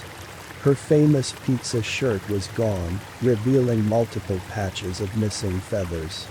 She stared down at me like a spider examining its prey, and I could see drips of saliva flowing freely from her mouth. As soon as we made eye contact, she descended upon me with lightning speed. I ran into the darkness, not caring where I ended up. For a brief moment, I looked back and saw that she was running on all fours, easily climbing over all obstacles in her path. Not only did I have to worry about Nina, but Ronald was still lurking in the darkness, and I had nothing to defend myself with. For a moment, I thought that she would surely catch me as I had no place to go. But by sheer luck, I spotted the haunted estate ride, and figured I could at least hide in there briefly, and come up with a plan to escape. But as I made a beeline towards the ride, something grabbed my ankle and pushed me to the ground. Before I knew it, I was being dragged behind a patch of bushes, and I could only look up in horror to meet my captor's eyes. Dizzy was looking down at me. His long freezing cold fingers wrapped all the way around my head, and he made sure to keep enough pressure to make it painful. As expected, he also looked to be in a state of disarray. His muzzle hung like a deflated balloon, and his straw hat had numerous holes in it on top of his overall look of rot. I could see chunks of his costume missing in random sections, and parts of the costume seemed to hang like loose skin.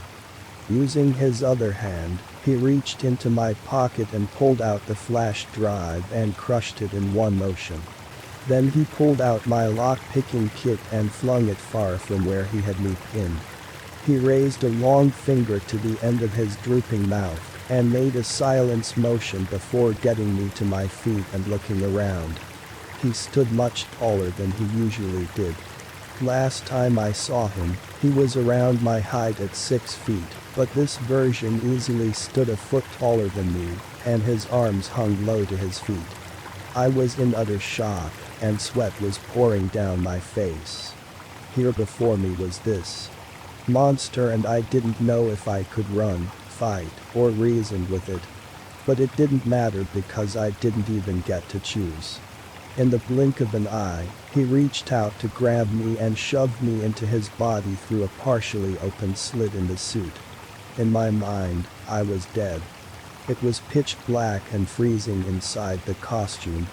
Something was hard and small at my back, and I could feel a little bug-like things crawling around me. If it wasn't for my mask, they definitely would have invaded my mouth. But did it matter?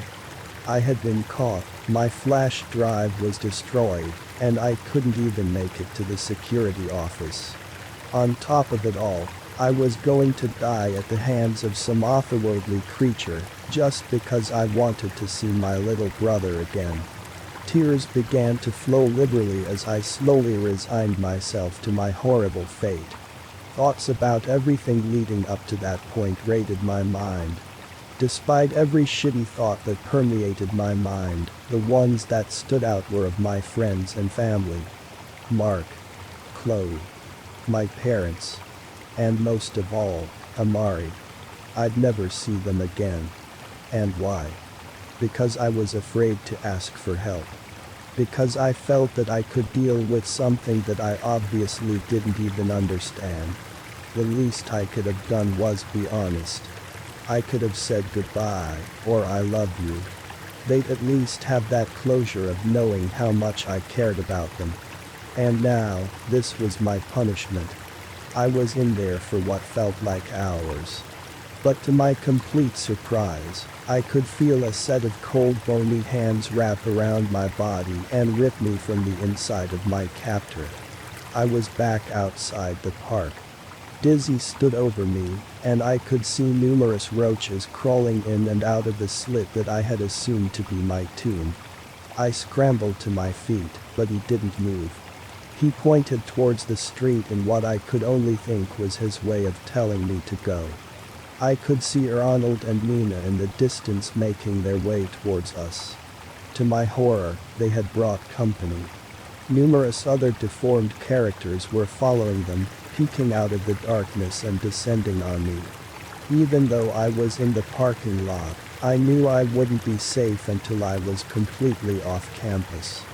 I didn't know whether Dizzy had intentionally helped me escape, or if this was simply their way of warning me to stay out.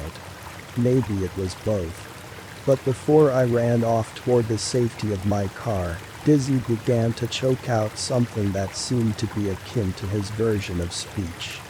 Brother. Not. Safe. Here. Deep. Soon. Go. What I thought.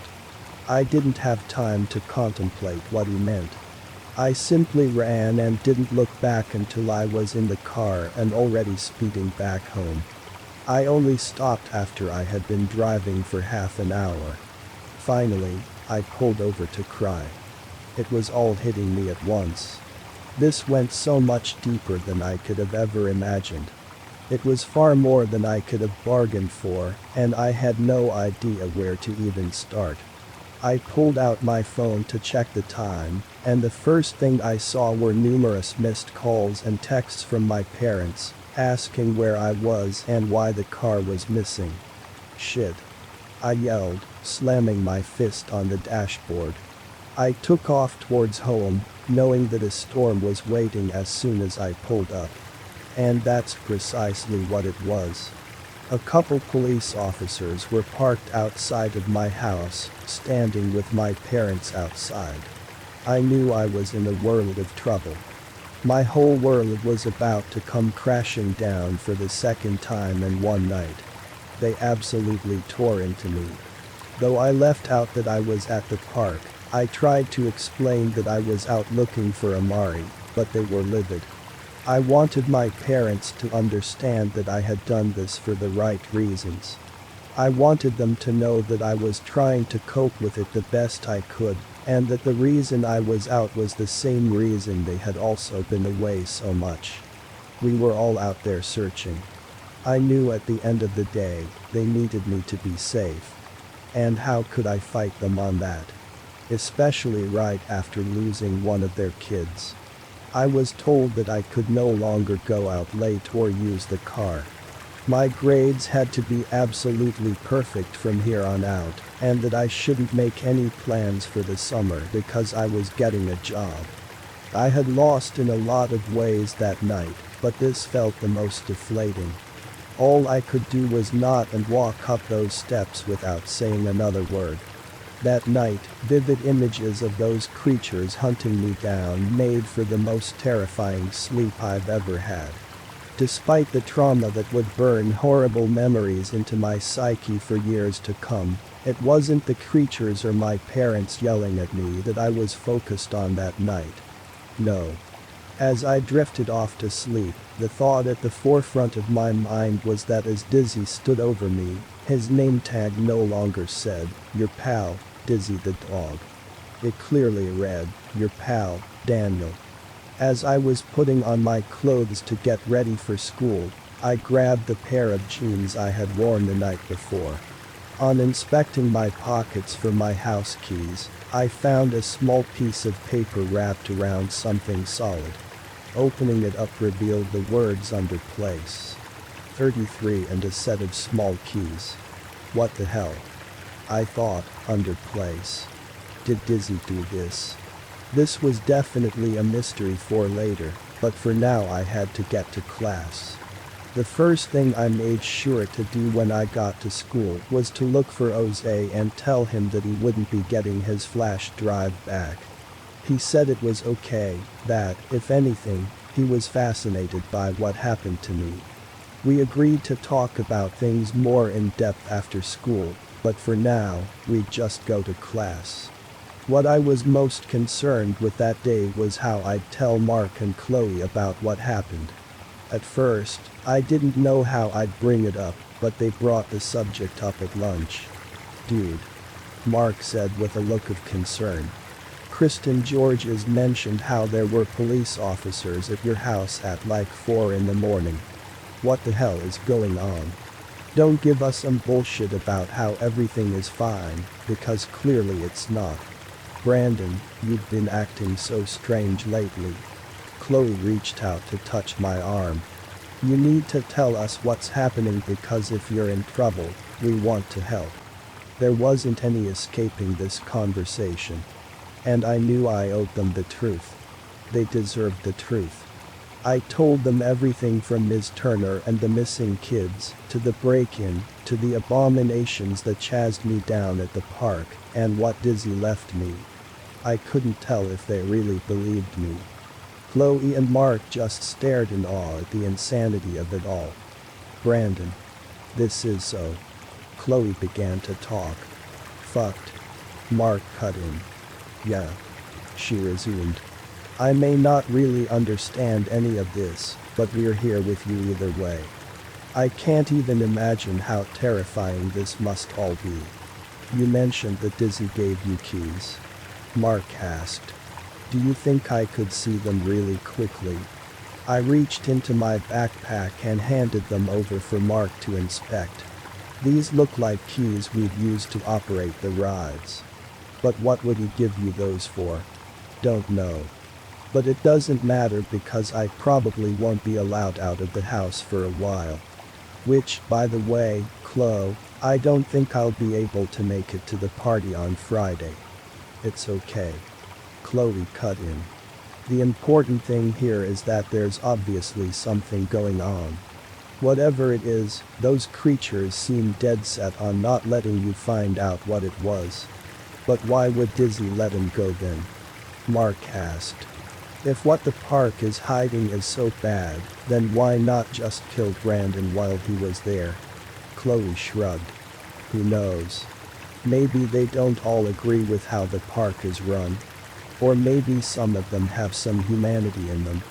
A few minutes before the bell rang, we agreed to briefly meet up with Jose after class. After our classes ended for the day, we grabbed a library conference room, and I showed him the note. Under place 33. Jose thought for a moment, but then shook his head. Nah, no idea. How do you guys know this isn't a trap? I took the note back and shoved it into my backpack. Why would they trap me when I was already captured? Dizzy easily could have given me to Ronald or Nina or killed me himself. Instead, he let me go. Look, the note is obviously referring to something underground. Maybe under the park, like a ride that takes you underground. Jose thought again. Maybe it's referencing the catacombs. The original creators of Cheesies really wanted to do their best to emulate other parks. Legend has it they even included their own underground system for the workers. Maybe that's what it's referring to. Chloe crossed her arms in thought before turning to Mark. Mark, you work there, right? Do you know anything about catacombs? Yeah. But from what I know, they were only really used during the park's heyday. In modern times they've had to downsize staff a lot, so the employee tunnels weren't really used. The most legitimate thing I've heard about them is that maintenance used them to keep supplies. Okay, well, that's a start, at least. I looked down at the note on the table. It makes the most sense, right? But what about 33? To this, both Mark and Jose were stumped. 33 didn't register as anything of significance to either of them, no matter what I tried to connect it to. After banging our heads against the wall for half an hour, we had to pivot back to the catacombs. Okay, so in theory, how would I get down there? I asked Jose. Chloe stated. If you're going, Mark and I are coming with you. Wait, Mark is going with who to where? Mark said softly. We can, talk about that, right? Chloe gave Mark a look that could turn Medusa to stone, and he quickly reneged on his statement. Chloe, I'm not gonna argue this. You guys can only help me to a certain point. I'm not gonna argue it either. She shot back. You literally almost died last time, let us help you and... Guys. Jose cut in. Maybe before you decide who goes where you should figure out where you're even going. Right. I looked around the room expectantly. So, how do we get in? Jose shouted. Oh. Easy. There was a rumor about being able to access it through the Blackbeard Adventure water ride. Supposedly if you get off at the part where Blackbeard is sitting in his chair surrounded by his treasure, there's a secret door behind him. That must be what the keys are for. Mark replied enthusiastically. If you can start up the ride, then you should be able to get to it. Sounds like we have a plan then. Jose, is there any way you could help us get to the catacombs? I asked. He laughed. Fuck no. I'll stick to reading creepy stories on the internet. But you guys feel free to live your best lives. Well, at least as long as you're alive. Chloe rolled her eyes. Anyway, one problem. Our happy fuzzy buddies. They'd probably be crawling all over the place, and who knows what's hanging out inside those rides. She had a point. If I couldn't make it to the security office, what were the odds that I could get to the Blackbeard ride and make it to the catacombs? And if I did, who was to say that they wouldn't be waiting for me down there?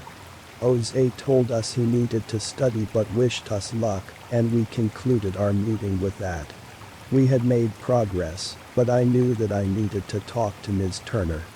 Mark dropped me off at home, and I immediately went up to my room to call her. Hello? The familiar voice picked up on the other end. Hey Ms. Turner. It's Brandon again. I went back to the park, and I saw something that I think you should know about. I proceeded to tell her about the events of that night and most importantly, about how I think I found her son. Or whatever remained of him. I'm really sorry Ms. Turner. I don't know. Don't be. You found him. Thank you.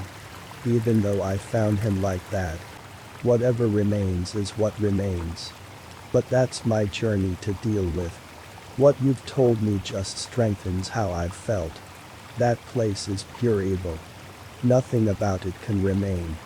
And that means what, exactly? I asked. Doesn't matter yet. Did you find anything else? When, dizzy or? Daniel grabbed me, he put something in my pocket. Turned out to be a note with the words under place and 2 keys that go to the ride control panel. We think that he wants me to go to the catacombs, but I'm not sure what I'll find there. So when are you going back? I don't know. My parents aren't too happy at me for sneaking out, so I'm not sure when I can safely leave the house again. Brandon. The way she raised her voice caught me off guard for a moment. This is a hell of a lot bigger than your parents grounding you. Your brother and countless other kids are at stake. She was right. Even though I was scared of what my parents would do to me, I was terrified of what that park would do to Amari. The truth was, I didn't know if I could save him. But I had to do everything I could to try and get him back. I asked her if we could meet at a local restaurant to talk about it in person, and she agreed. I let Mark and Chloe know about my plans, and decided to let them tag along. After class the next day, we drove over to the agreed-upon spot and caught her smoking a cigarette in the parking lot in front of her car. As soon as she saw us, she promptly stomped it out and made a remark about how weird it felt to be talking to teenagers. To be fair, the feeling was very mutual, but we both knew that we had a goal that could only be accomplished together. With the somewhat awkward greeting out of the way, she got down to the real reason we were there. When are you going back? The answer was clear, no matter how I felt about it, or how absolutely terrified I was. I have to. Good. Ms. Turner said with no emotion. And your friends? Chloe didn't hesitate to answer, yes, we're going with him. Okay, time out. Mark interjected. Can we talk about this? Like, all of this? Isn't this more of a job for the police? And how do we know that those people were really monsters or whatever you want to call them? What if the park just messes with people? I rolled my eyes. Mark, what cop is going to believe that I saw what I saw there? And you think they'd do all of this to mess with people on the rare chance someone breaks in? I was in the costume, man. There literally wasn't a person in there to fuck with me. I don't know, man. I really don't. What if we just told the cops that something was going down at the park? They come and investigate, and everything is fine. Ms. Turner cut in. I doubt those things are going to let any cops see them. Besides, even if they did, they'd probably just think they were employees. It wouldn't prompt any investigation. Okay then, how about this? Mark began to retort. How do I know that this isn't all crazy bullshit? Guys, we're talking about breaking and entering. Brandon, you're my bro, and I do want to believe you. But this all just seems so crazy. How do I know for a fact that this isn't just some story to get revenge on a park that you think took Amari? He had a point, I had no proof of what I saw. And there was definitely a motive for me to try and do some damage by any means necessary. I stepped forward. You don't know. You can't until you see it for yourself, and frankly, I don't want you guys to see what I saw. So here's the deal. You both have an out. I don't want you there with me, and if either of you doesn't want to be there, don't come. Simple as that. I'd be more than happy to let you be safe. As expected, they took some time to weigh the heavy consequences of their decisions. But after a few moments of silence, they looked at each other and nodded.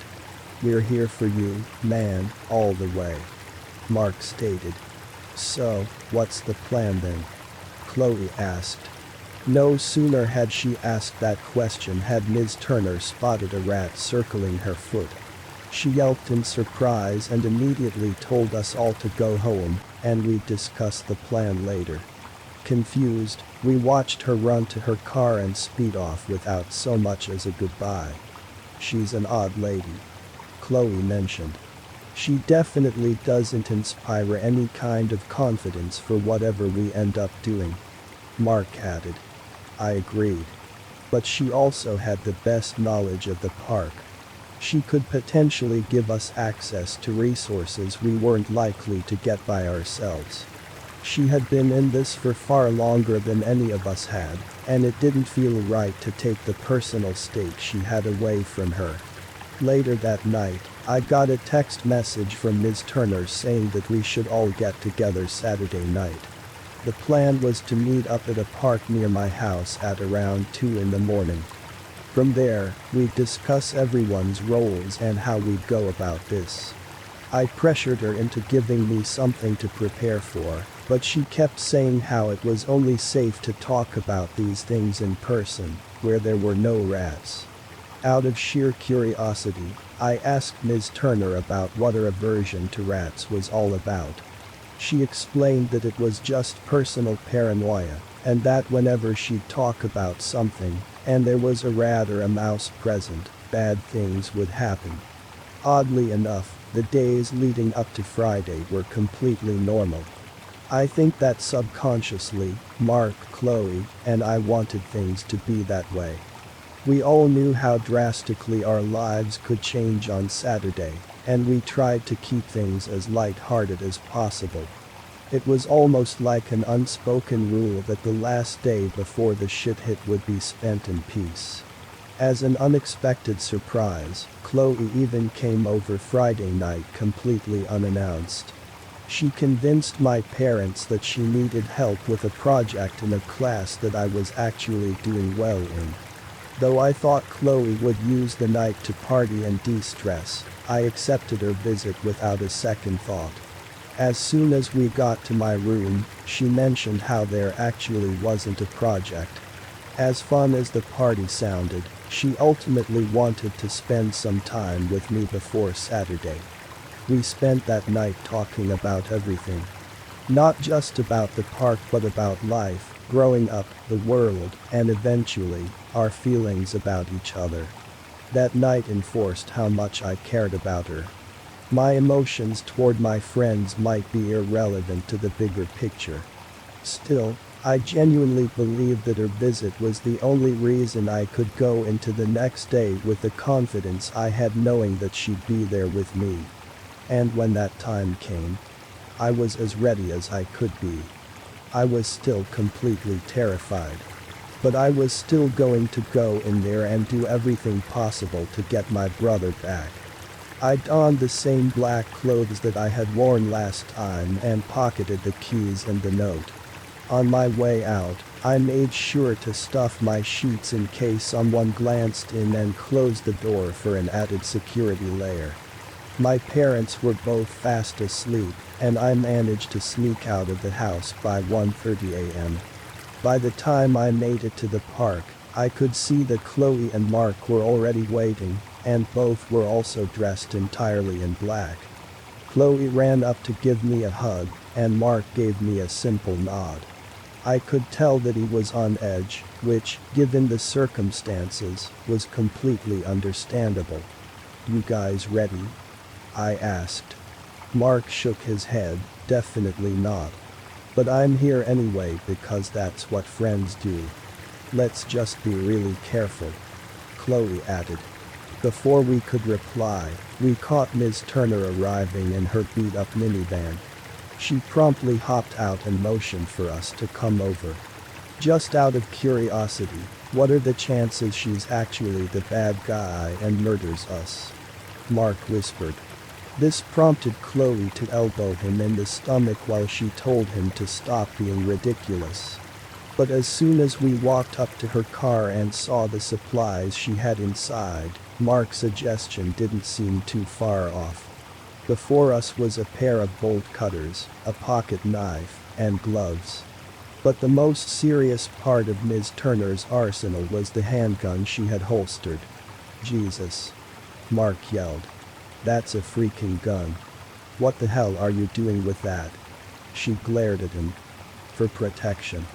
If one of those things came at us, then nothing. We aren't freaking shooting anyone. I don't care if you think those things in costumes aren't human. If they are, then we go down for freaking murder. Brandon, Chloe, please tell me you're not with this crazy chick." Chloe agreed. Mark is right. Exploring this place is fine, but I'm not okay with anything involving a gun. She rolled her eyes and opened the passenger side door to pop the gun in the glove compartment. "Fine. It's gone. No problem. But can we get going?" The three of us agreed and we hopped into her car with me taking the front seat next to her. The vehicle had a distinct smell of gasoline and cigarettes. The interior looked like it had seen better days, and I'm pretty sure empty beer cans were rustling around at my feet. Part of me felt awful for Ms. Turner. Here she was relying on kids to help her heal the trauma she had been dealing with for years. To this day, I can't even imagine how desperate she must have felt, seeing as she was willing to go through all of that. The ride over was quiet. I didn't know if it was nerves or focus. Probably a mixture of both. I can only vouch for myself, but there were multiple points during the ride where I wanted to ask Ms. Turner to pull over and take us back. The closer we got, the more my anxiety started to ratchet up as the vivid images of those things flashed through my mind. When we finally arrived in the empty parking lot, my heart was damn near beating out of my chest. There wasn't any turning back now. Chloe and Ms. Turner were the first to exit the car. I sat in silence, staring at the front gate, reliving every horrible moment I was there. Mark asked me if I was all right, and I told him I needed a moment. He nodded in understanding and grabbed the bolt cutters and spray paint as he got out. I was alone now with my thoughts. Here was my moment. I had my chance to take back my brother and never see this awful place again. And yet, I was sitting in the car doing nothing. I don't think of myself as a brave person. I don't have a particular level of resolve or heroic character. At the end of the day, I was desperate. But that desperation was the only thing that was going to get Amari back. Before I stepped out of the car, I eyeballed the glove compartment. It was stupid. I knew I had never shot a gun before in my life, but if I was going to get Amari back, maybe it wouldn't be so bad to have it. I quickly opened it up and stuffed the barrel into my waistband, hiding the handle under my hoodie. I took in one big breath and exhaled before popping out of the car into the frigid cold air.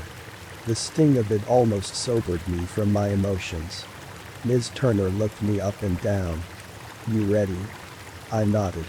"So, what's the plan?" "Mark and I will try and draw some attention from those things." You and Chloe need to get to the Blackbeard ride. She can operate the ride while you hide in one of the tubes and wait until you have to pop out. Wait, why doesn't Mark go with me? I asked. He has experience with the rides, so he'd know how to operate it, right? I do. Mark agreed. But if this plan relies on us being chased around, my cardio is going to last a lot longer than Chloe's. Besides, turning on the ride is easy. I told her how to do it while you were in the car. Fine. I relented. But you are out of there as soon as the ride starts. You and Mark. What if I want to go with you? Chloe asked. No. You guys will have already done enough. Chloe, as soon as that ride gets moving, bail. Mark, I'll text you, and it'll be the same deal. So, where do Chloe and I go? Best spot is off campus. Are you gonna go with them, Ms. Turner? She shook her head. No, I'll leave the keys with Chloe. As soon as Mark gets to the car, you guys take it just off campus. I'll meet you later. And what are you gonna do while they're leaving? I asked. You're not gonna go with them. We all have our goals, Brandon. You guys just worry about staying safe. As curious as I was about what she planned to do, I honestly didn't have much time to think about it, and that was fine by me. I just wanted to get Amari back. We walked to the front gates and spent a few minutes cutting the padlocks. As soon as it broke and fell to the ground with a distinct thud, we knew we were at the point of no return. We slowly creaked the door open, and waiting for us on the other side was the silent hellscape masquerading as an amusement park. Mark took point in leading us to the Blackbeard ride. We moved methodically through the park, doing our best to not make any noise. At first, it seemed to work. I actually had some hope that we could make it through this without seeing any of the characters. But just as I was starting to let my guard down, we spotted Nina, waiting on top of the spinning soda cup ride. Chloe, Mark, and Ms. Turner looked on in horror as they saw the spider-like abomination perched on top of the ride, peering down at us. And as soon as it registered who we were, she moved viciously fast towards us. We broke off into two groups as planned, but Nina didn't care. She tore after Chloe and me until Mark picked up a nearby stone and hurled it in her direction. It landed just in front of her, and without hesitation, Nina spun around and gave chase to Mark. He was already running in the opposite direction and screaming as he went. Chloe called after him, but I grabbed her wrist and screamed that we had to go. We ran in the general direction of the Blackbeard ride and didn't see any more of the characters. We knew from looking at park maps beforehand that it was a straight shot down, and then a sharp right. If we hurried, we could easily make it there. We took off towards our destination, but just before we had to make the right, we spotted Ronald standing in the middle of the walkway. Chloe quickly pulled me behind a set of trash cans, and we watched as Ronald slowly sauntered around, scanning the area. Sweat poured from my brow as I peeked around the trash can to see that soulless husk drag its body forward. It moved silently down the path, and even though its eyes were faced forward, it felt like it was still taking stock of every tiny movement around it. But just as it was about to pass by us, it stopped. My heart dropped, and I quickly retracted my head and made myself as small as possible, so that no part of me was visible. I squeezed my eyes tight, praying that it'd go away. I had the darkest feeling that it knew that we were there, and we had nowhere to run. All we could do was stay silent and hope that it turned away. A strange cold came over me, and just as I imagined him reaching over the completely meaningless barrier we were sitting behind, I heard a voice yell out from a distance. Mark was on the other side of the pathway, screaming to get Ronald's attention. Without hesitation, it moved towards Mark. Chloe and I took our opportunity to go. We could feel multiple pairs of eyes watching us and some shadows starting to close in on our position as we went. We were exposed, and we knew it. Our best bet was to get to the Blackbeard ride and complete what we came here to do. As soon as it was in our sights, an extra burst of adrenaline kicked in, and we dived into the empty building that contained the ride.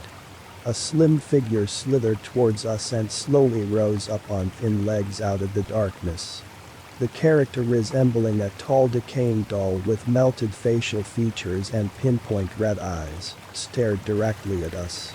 Still, it didn't dare to enter the ride. I could feel the tears streaming down my face as it paced the entrance, and never for a second looking away.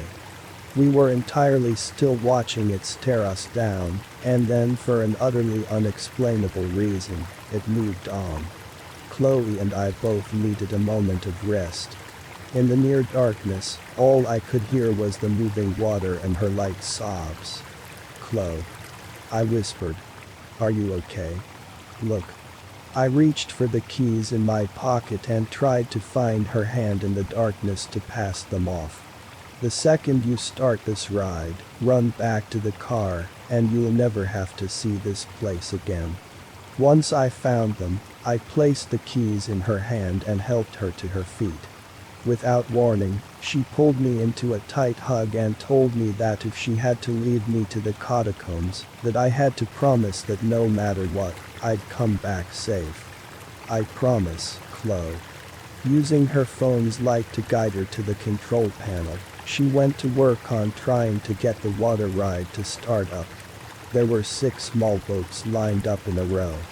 Not knowing what awaited me inside the animatronic world of Blackbeard, I took the last boat and tried to lay as flat as possible under the seat.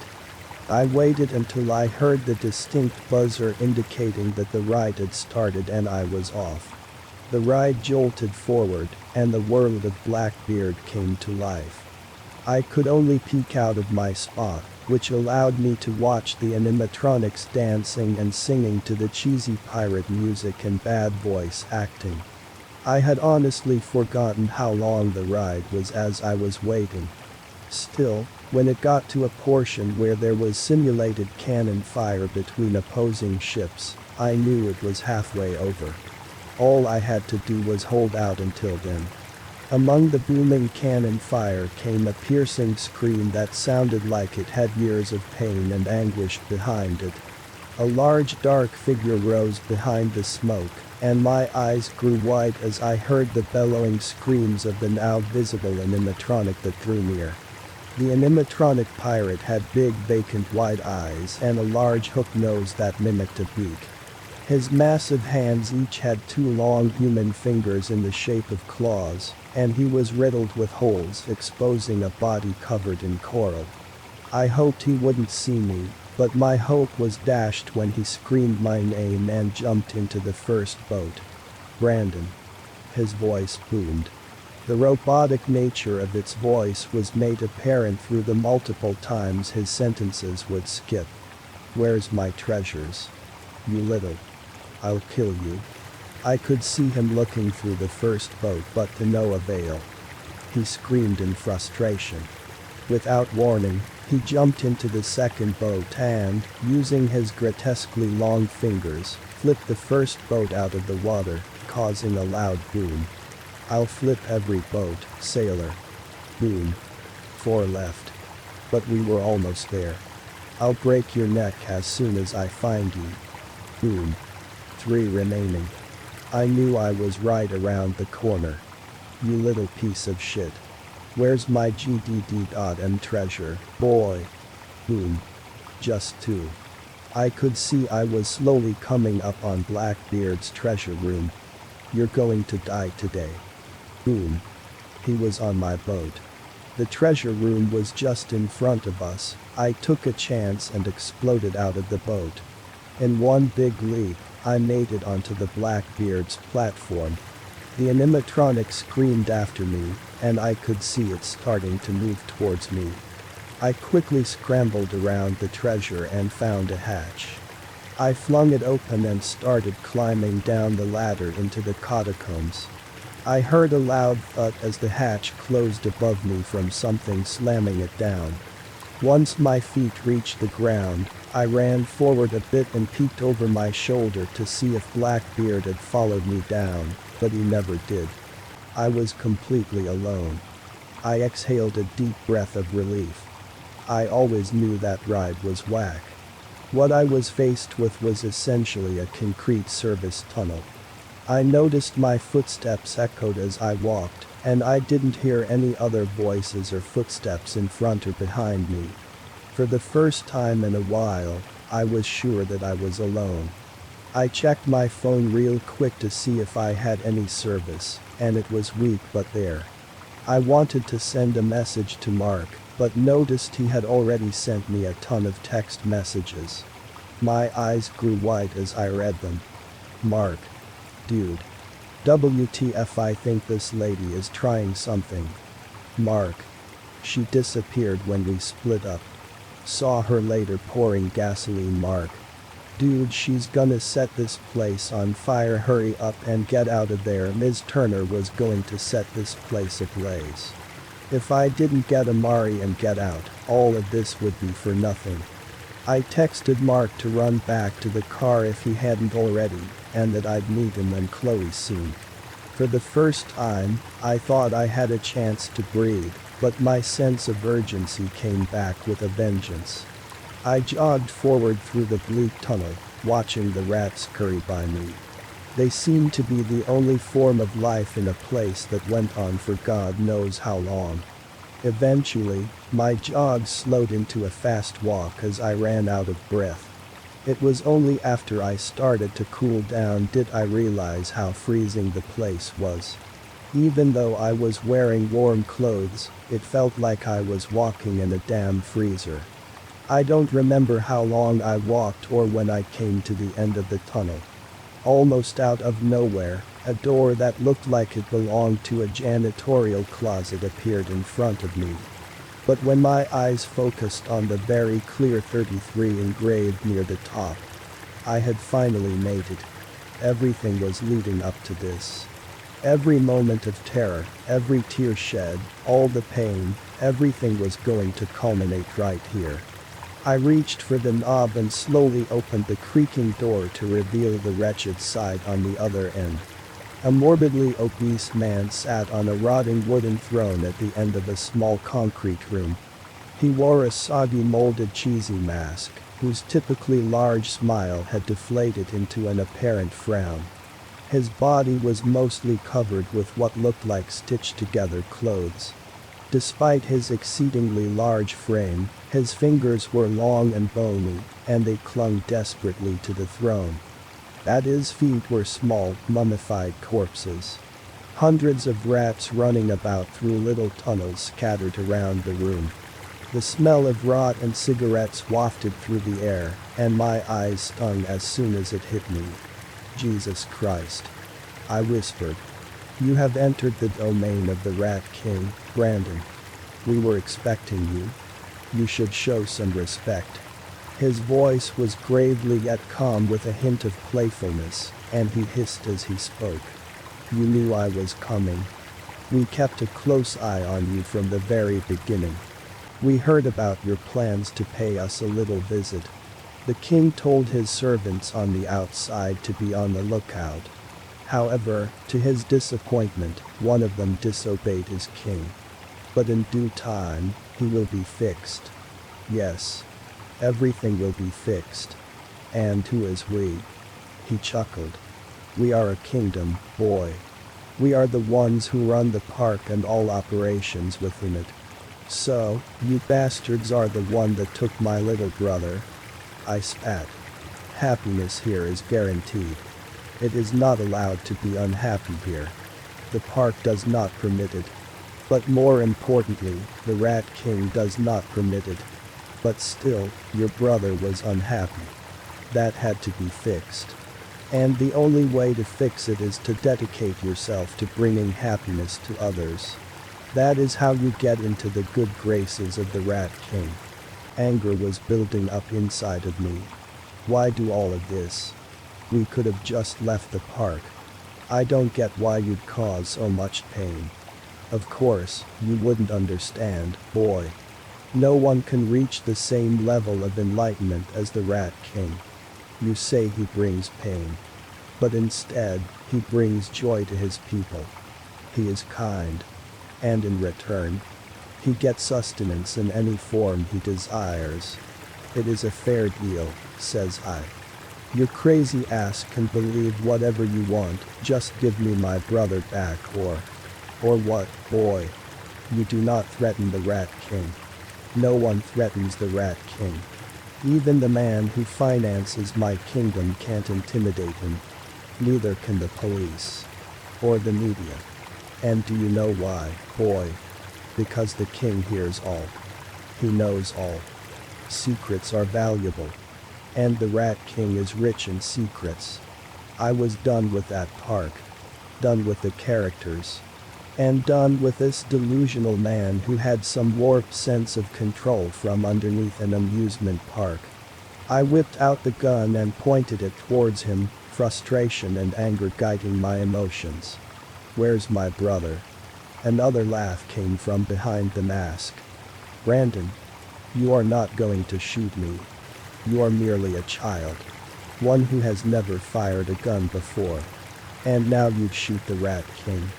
You aren't a hero, boy. Accept that he has done everything for the greater good of the park. Put away the gun. You are not capable of using it anyway. For Amari, I'd do anything. How can you say that, boy? You've never killed. And you won't today. For a moment, I wavered. I had gone through all of this for Amari. All of this pain and suffering.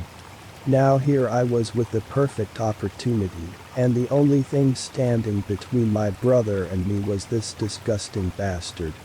And yet, I couldn't pull the trigger. He was right.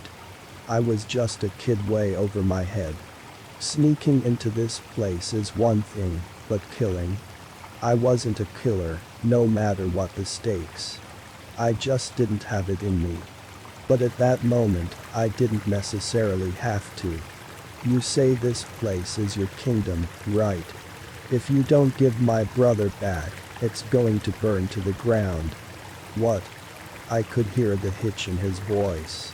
Quickly, 3 rats crawled up his body and into a hole in the mask. If you don't give me back Amari, I'll tell my friend up there to burn it all. You can call your friends to come to kill me, but I guarantee one text message reaches her before they reach me. How dare you, boy? How dare you? This time I could hear real frustration. The Rat King's cool and calm demeanor had drastically changed, and this time I felt the gun was more for self-defense than to threaten him. Leave my park, boy. I command you. At first, I thought young Amari could bring happiness to the children. But now I see being rotten runs in the family. Maybe he is nothing more than rat food. How dare he? How dare he take Amari from me, and then reduce my freaking brother to rat food? This horrible man tried ruining our lives, and he dared to say that to me. Everything leading up to that moment flooded my mind. All I could think about was how that disgusting creature that stole my happiness didn't deserve to speak another word. Before I even know what happened, a loud bang rang out. Then another. And another. Then silence. I stood in silence, completely in shock at what I had done. But before I could even have a chance to reflect, a horde of rats poured out from the bullet holes like water from a faucet and rushed towards me. Without thinking, I quickly fired off the gun into what I thought was a corpse, but all I was met with was another wave of the horrible rodents. I quickly spun around and ran out the door. The rush of adrenaline allowing me to sprint down the tunnel in a fraction of the time it took me to walk, but in my haste, I dropped the gun. That horde wanted blood, and the non-stop hissing that came from each of them was a constant reminder that if I stopped, they would pick my bones clean. Sudden relief hit as I caught the ladder in my sights. When I was within 5 feet of the ladder, I opted to jump onto the rungs and quickly sprawl out of the hatch. Looking down, I could see that the tunnel was utterly filled with rats. Once I was out the hatch, I could see rats spilling out of every hole in the ride. I bolted through the ride's exit and didn't stop sprinting until I saw the park's gates. I easily jumped the turnstile and left the attraction behind me, not once looking back. I didn't stop sprinting until I saw the gates to the parking lot. The only moment of solace I had was when I finally saw the car in the distance, and as soon as Mark noticed me, he popped the door open for me to jump into the backseat. No sooner had he done that did we watch as the park went up in flames. We waited for Ms. Turner to show up, but she never did. We tried texting and calling, but her phone went straight to voicemail every single time. Eventually, we knew that we needed to get the hell out of there, and we sped off back home. I don't remember what time we got back to the park. We still had a little bit before the sun came back up, but the 3 of us spent that entire time crying. That night hurt us all so profoundly. It left scars that still persist to this day. It wasn't until maybe 6 or 7 in the morning did any of us feel comfortable enough to go home. We left the car at the park and simply walked to each of our houses without saying a word. We were all just so tired. We had been pushed so far beyond our limits mentally and physically that there was nothing left to give. I can only speak for myself, but I took it especially hard. After all of that, I failed again. So what was the point? Why did I make everyone go through literal hell just to not get my brother back? I felt that if Chloe and Mark hated me for the rest of my life, it would have been justified. I managed to sneak back into my house and into my room. No one had noticed my absence. I found it strange how my parents slept peacefully while I was living a literal nightmare. I tried to get some sleep, but through the tears and adrenaline, it was impossible. Eventually, I just opted to stay awake until my body gave out. It wasn't until about 1 p.m. that a knock came at the door. I didn't bother to check who it was. But when my mom answered, I could hear a loud scream that prompted me to rush downstairs. A police officer was standing in our doorway with Amari in hand. He looked entirely untouched from the day he went missing. My eyes grew wide, and I started to tear up as I ran towards him and gave him the biggest hug possible. I told him I loved him and that I would never let him out of my sight again. Something he'd get annoyed by as he grew older, but I didn't care. I finally had my brother back. The officer told us Amari claimed that while Ms. Turner was setting the fire, Dizzy helped him to a secret room under the concert hall. It was here that police found him while searching through the rubble. It took years of therapy to get Amari back to where he was comfortable talking about much. To this day he still has a lot of repressed memories about whatever he saw. But the one thing he's been adamant about is he didn't know how he disappeared. All he could recall being led away to what he called the secret place. I wish I had more, but he's yet to expand on that. Still though, it was amazing to finally have our family back together. We treated him like the most precious thing in the world from then on. Looking back, it's strange how amazing normalcy can be when you've missed it for so long. I'm not sure if Amari ever understood the pain we felt while he was missing, but he damn sure knew the love we had when he got back. Us stupidly leaving the car at the park was brought into question when Ms. Turner was reported missing. But given the traces of gasoline in her vehicle, history of drinking, past history of tension with Cheesy's, and her charred body being found clutching a Dizzy costume, the police eventually determined it was a vandalism suicide attempt and that someone just moved the car after. I'll never know the emotion she felt that night, but that last bit still gets me. From what I hear, the park owner was more than thrilled to be released from the financial burden of Cheesy's. In subsequent years he's either sold off what he could to other parks or to scrap yards. I think the now empty land is being redeveloped for something. He also went on a bit of a campaign to clear his name by paying off news sites to remove any and all stories relating to the park. Life for me now is good. Chloe and I live together, and Mark stays close by. Sometimes when we leave our apartment, we see rats congregating just outside our doorstep. It's odd, considering we don't see them anywhere else in the apartment complex. For me, it always leads to a nagging thought. What if the Rat King is still out there, watching? I never technically saw him die. Is it possible that he found some other deep dark hole to crawl down? Is he continuing to do the horrible things he was doing before? I'm not sure. But if he is, I have a feeling he rules his new kingdom with an iron fist. And that no child anywhere will ever be safe from his reign.